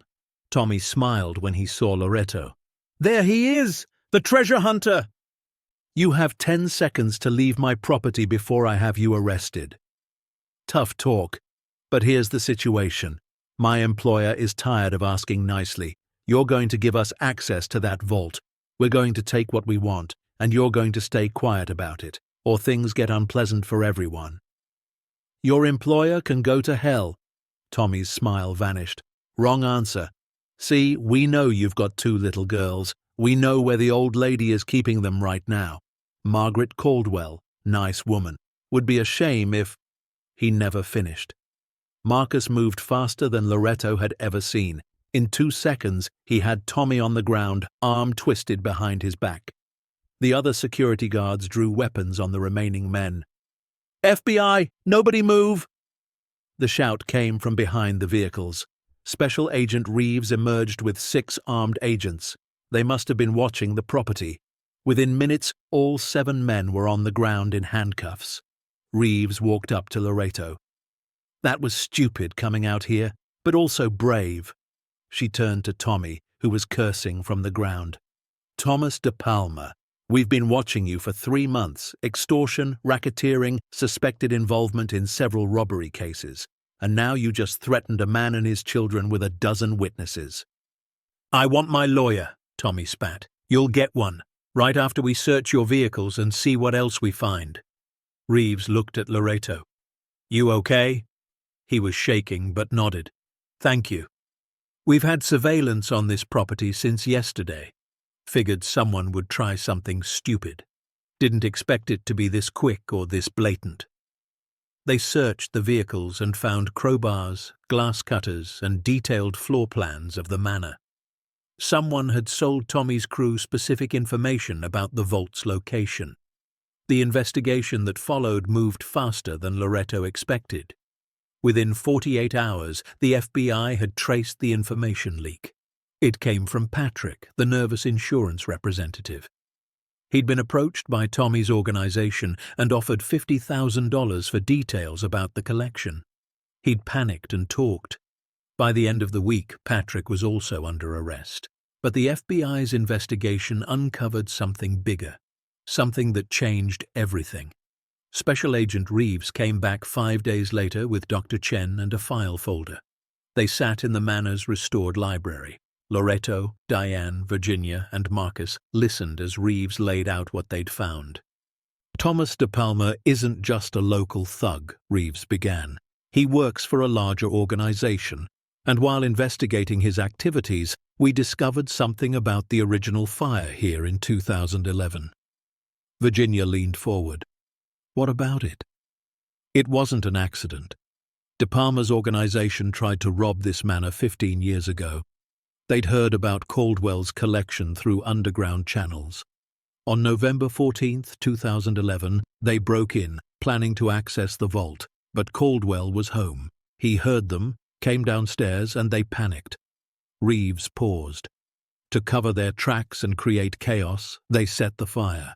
It spread faster than they expected. They fled, and Arthur Caldwell died trying to reach the vault, trying to protect what he'd spent his life building. The room was silent. Virginia's hand went to her mouth. They murdered him. It was never ruled as such at the time. But yes, effectively, and we have evidence now. De Palma kept records. Stupid criminal mistake, but he documented jobs for the organization. We found references to the Caldwell score and why it failed. There's enough to prosecute. Will you? Diane asked. Absolutely. We're building cases for felony murder, arson, attempted robbery, and about 6 other charges. Thomas De Palma and 3 others involved in that original crime are going away for a very long time. Loreto felt emotion surge through him. Arthur gets justice. After 15 years. More than that, Dr. Chen added. This also clears up the final mystery about the fire. There were always questions about how it started so suddenly. This answers that, and it means the insurance investigation from back then will be reopened. The estate should have paid out life insurance that was denied due to suspicious circumstances. Virginia was crying. My family fought for years trying to prove the fire wasn't Arthur's fault. We couldn't get anywhere. And now, finally, the truth. There's more, Reeves continued. When we searched De Palma's current operations, we found he was planning another attempt on the vault. More sophisticated this time. You were in real danger, but now that threat is eliminated. Over the next weeks, as the criminal cases moved forward, something else happened. Public opinion shifted. The media, which had been portraying Loreto as everything from a treasure hoarder to a lucky opportunist, began telling a different story. The real story. A widowed father trying to give his daughters a home. A man who'd stumbled onto a vast collection, a collection that criminals had murdered to obtain, and a man who, instead of selling everything for personal gain, was trying to honor the wishes of the collector who'd died protecting it. The lawsuits from the Caldwell relatives lost momentum. Diane's aggressive defense combined with the revelation that Arthur had died trying to protect the collection from thieves made their claims look opportunistic and cruel. One by one, they withdrew. Richard Sullivan called Diane personally. My clients are dropping the suit. The publicity isn't worth it. They look like vultures. They are vultures, Diane said bluntly. Tell them not to come near my client again. By late spring, 6 months after Loreto had first opened that vault, the legal landscape had cleared significantly. The FBI investigation concluded that the collection was legitimate.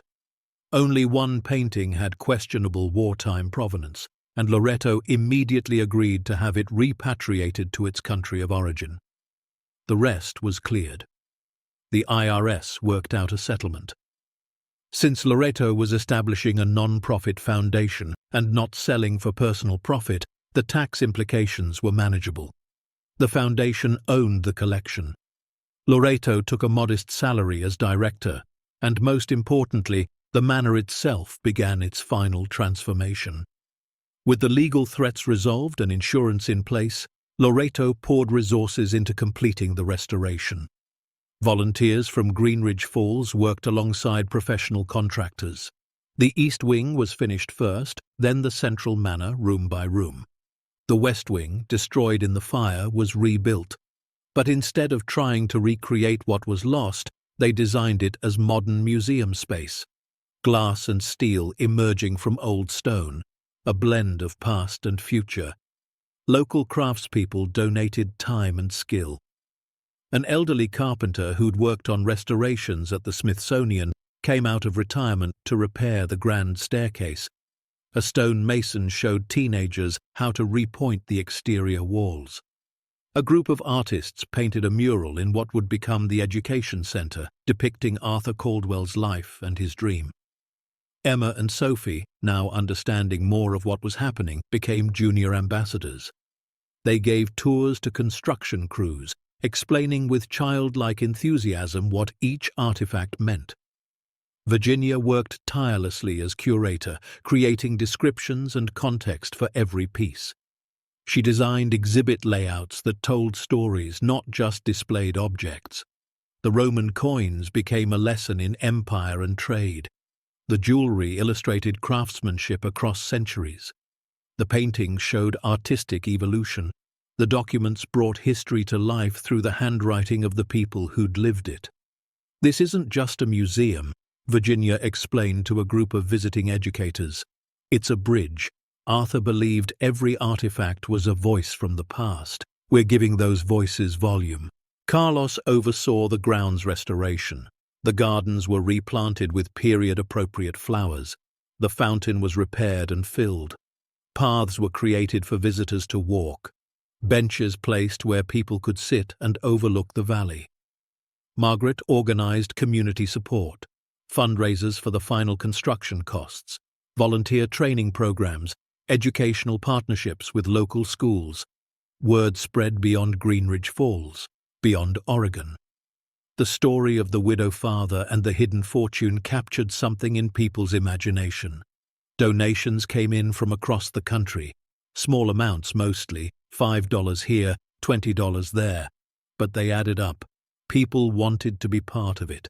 And finally, on a brilliant autumn morning 14 months after Loretto had first opened the vault, the Caldwell Heritage Museum was ready. The grand opening was scheduled for October 22nd, Arthur's mother's birthday, the same date that had been the code to unlock the vault. Loretto stood on the restored terrace the night before, looking at what they'd built. The manor glowed in the evening light, every window repaired, every stone cleaned. Banners hung announcing the opening. Parking areas had been created. A visitor center built near the entrance. And inside, $275 million in artifacts waited to be shared with the world. Marcus came up beside him. "You did it. We did it. I couldn't have done any of this alone. You gave people something to believe in. That's why they helped." Loretto thought about that.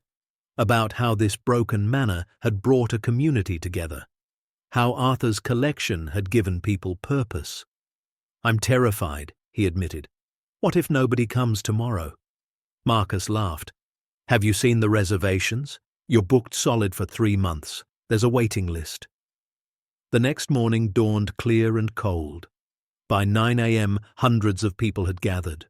Press from national news networks, art historians from major museums, educators, families, veterans drawn by Arthur's military service.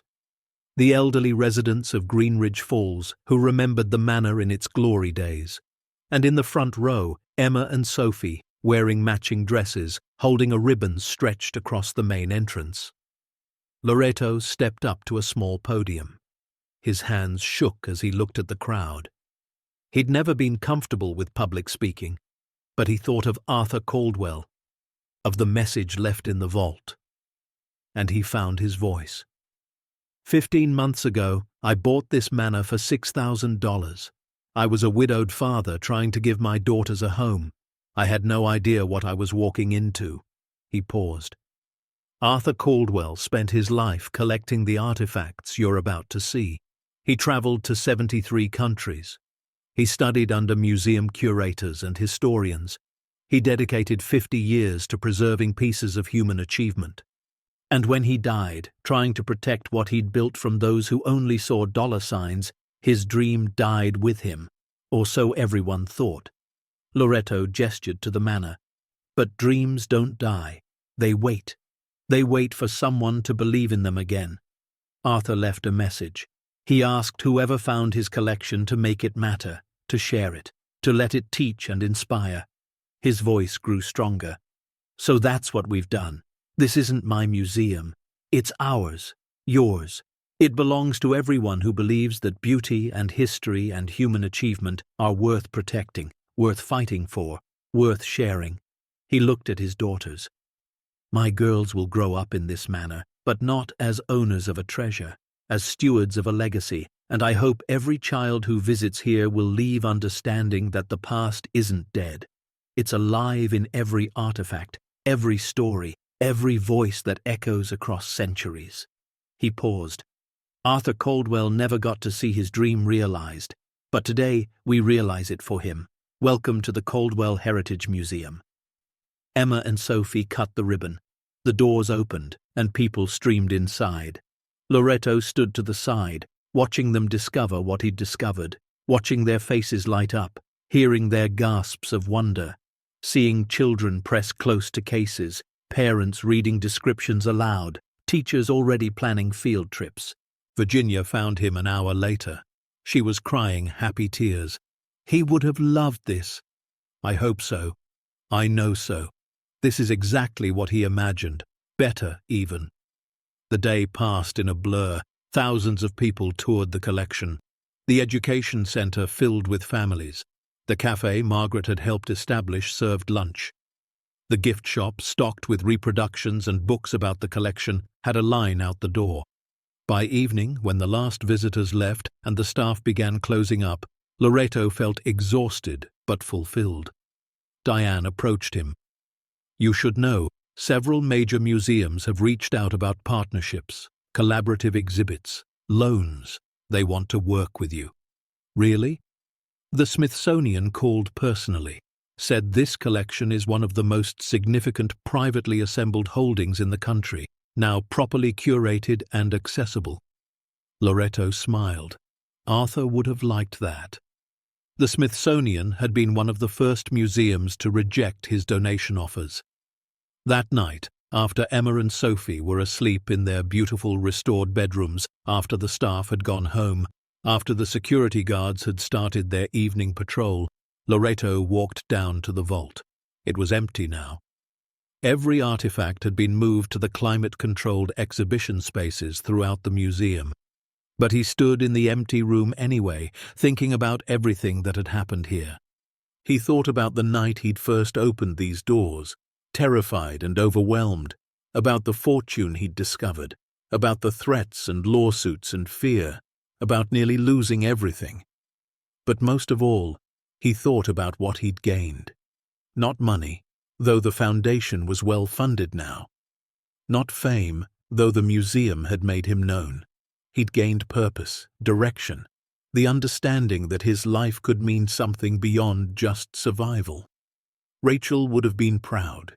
She'd always said he was capable of more than he believed.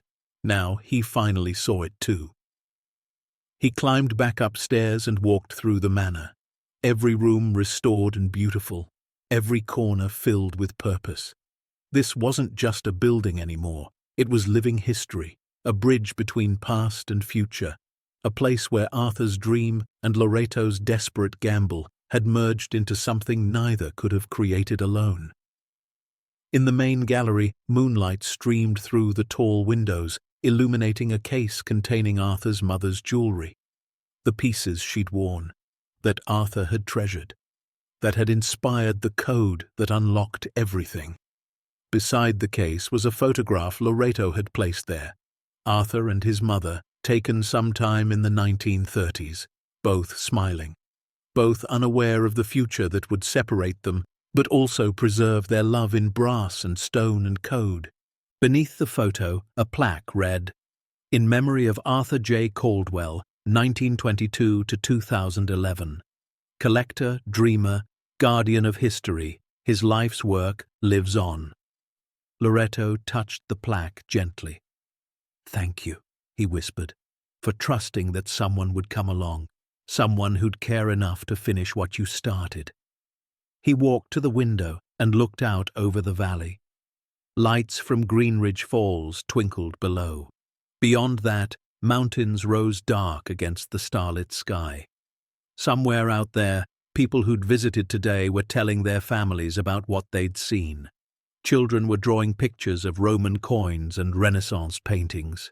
Teachers were planning lessons around the artifacts, and tomorrow more people would come, and the day after that, and for years to come. Because the Caldwell Heritage Museum wasn't just a building or a collection. It was proof that one person's dedication, combined with another person's courage, could create something that outlasted both of them. Loreto thought about the journey, from that cramped apartment where he could barely pay rent, from the desperation and grief after Rachel's death, from the moment he'd bid $6,000 on a burned manor and changed his life forever. He'd thought he was buying a house. He'd actually been buying a purpose. Several months later, on a warm spring afternoon, Loreto sat on the restored terrace with his daughters. Emma was reading from a history book, preparing for her role as a junior docent. Sophie was drawing the fountain, her tongue poking out in concentration. "Daddy," Emma asked, looking up, "do you ever wish you'd found something simpler, like just money instead of all this?" Loreto considered the question. "Sometimes when things got scary, I did. But no, not really. Money alone wouldn't have given us this." He gestured to the manor, the gardens, the valley. "It wouldn't have given us purpose, or shown us what we're capable of." "Mama would have liked it here," Sophie said quietly. Both girls still missed Rachel terribly, but the pain had softened from sharp to aching. "She would have loved it," Loreto agreed. "She always said broken things were worth fixing." Emma smiled. "Like you fixed this house. Like we all fixed this house. Together." That evening, Loreto received a call from Special Agent Reeves. "Thought you'd want to know. Thomas De Palma and his associates were sentenced today. Felony murder, arson, attempted robbery. They're looking at 25 to life. No parole eligibility for 17 years. Loreto felt a wave of emotion. Arthur gets justice. He does. And Loreto, I want you to know, the Bureau is recommending the manor for designation as a protected cultural site. What you've created here matters, officially." After hanging up, Loreto walked through the museum. It never got old, seeing visitors experience the collection. Tonight was members' evening, and 50 people wandered the galleries. He stopped in the ancient artifacts room. A young couple stood in front of the Roman coins, marveling. "Imagine," the woman said, "some soldier carried these 2,000 years ago, and now we get to see them." Her companion nodded. "Makes you think about legacy, what we leave behind." Loreto smiled and moved on. That was exactly what Arthur had wanted, for people to connect with history, to understand that every human life created ripples across time. In the American Documents Room, a veteran stood in front of Lincoln's letter, hand over his heart. Tears streamed down his face. Virginia stood nearby, giving him space. She caught Loreto's eye and nodded. These moments happened every day, people connecting with the past in profound ways. Later, as the museum closed and staff cleaned up, Marcus found Loreto in his office. "Got something for you?" He handed over a letter. "Came through regular mail. No return address." Loreto opened it carefully. Inside was a handwritten note on expensive stationery. "Mr. Loreto, you don't know me, but I was one of Arthur Caldwell's rivals. We competed at auctions for 40 years. He won more than he lost, which annoyed me terribly. When I heard he'd died, I assumed his collection was destroyed. When I learned you'd found it and created this museum, I wept. Arthur was right, and I was wrong. Beauty shared is beauty multiplied. I'm 89 years old now. I've decided to donate my own collection to your museum, if you'll have it. Perhaps Arthur and I can finally collaborate. Sincerely, Winston Barrett." Loreto stared at the letter. Winston Barrett was legendary in collecting circles. His holdings were worth another 100 million at least. "Are you going to accept?" Marcus asked. Loreto laughed. I need to talk to Virginia and the board. But yes, probably. Arthur would have liked that, his rival finally seeing his point. The foundation grew, partnerships formed, the collection expanded through donations and careful acquisitions. Within 3 years, the Caldwell Heritage Museum was rated as one of the top private museums in the country. But Loreto never forgot why they existed. One afternoon, he gave a tour to a group of low-income students from a school district that couldn't afford field trips. The foundation had started a program providing free access and transportation for underserved communities. The kids were loud and chaotic and beautiful. They ran from exhibit to exhibit, shouting discoveries. Emma and Sophie helped corral them, answering questions. Loreto watched a young boy, maybe 7 years old, press his face against the case containing medieval manuscripts. My grandma came from Italy, the boy said. Are any of these from there? Loreto knelt beside him. Some are. Would you like to hear about them? The boy nodded enthusiastically. Loreto spent 20 minutes telling him about Italian Renaissance art and culture, about the hands that had created these manuscripts, about the world the boy's grandmother might have known. When the child's teacher called him away, the boy turned back. Thank you, mister. I'm going to tell Grandma everything. Loreto felt his throat tighten. This was why Arthur had collected. This was why it all mattered. That evening, after the students left, after the museum closed, after Emma and Sophie had done their homework and gone to bed, Loreto returned to his office. He kept Arthur's original ledgers there in a secure cabinet. He pulled out the one with the final entry, the message Arthur had left. He'd read it hundreds of times, but tonight he read it again. If you're reading this, stranger, then I'm gone and you've solved my puzzle. These items are legally yours now. But I'm asking you, begging you, don't just sell them. Make them matter. Loreto pulled out a pen and turned to a blank page in the back. He wrote his own entry. Arthur, you died protecting this. I've spent 3 years bringing your dream to life. The museum opens its doors to everyone, rich and poor, young and old, everyone who wants to see what human achievement looks like, everyone who needs to remember that beauty exists. I hope I've done right by you. I hope wherever you are, you can see this. Can see that your life's work didn't die in that fire. It was waiting for someone desperate enough to take a chance on a broken manor. Someone who needed purpose as much as you needed your dream realized. Thank you for the puzzle, for the code, for trusting that whoever found this would understand. My daughters are growing up surrounded by beauty and history. They're learning that legacy matters, that what we build can outlast us, that broken things are worth fixing. I'm not the man you probably imagined finding this. I'm just a widowed father who got lucky. But I promise you, every day, I'll protect what you built. Loreto. October 22nd, exactly 3 years after we opened. He closed the ledger and returned it to the cabinet, walked to the window. The valley stretched below, dotted with lights. Greenridge Falls had grown, new businesses had opened, families had moved here. The museum brought tourism, jobs, pride. One desperate decision had changed an entire community. Sometimes people asked Loreto what he'd tell his younger self, the man standing in that cramped apartment, drowning in bills and grief, wondering how to survive. He always gave the same answer. I'd tell him that courage doesn't mean not being afraid. It means being terrified and moving forward anyway. I'd tell him that broken things, broken places, broken people, they're not endings. They're beginnings if you're brave enough to see them that way. He'd tell him that $6,000 and a crazy gamble can change everything. The manor stood solid around him, no longer burning, no longer abandoned, alive with purpose and possibility. Arthur's mother's birthday had unlocked the vault, but Loreto's desperate hope had unlocked something bigger, proof that dreams don't die. They wait.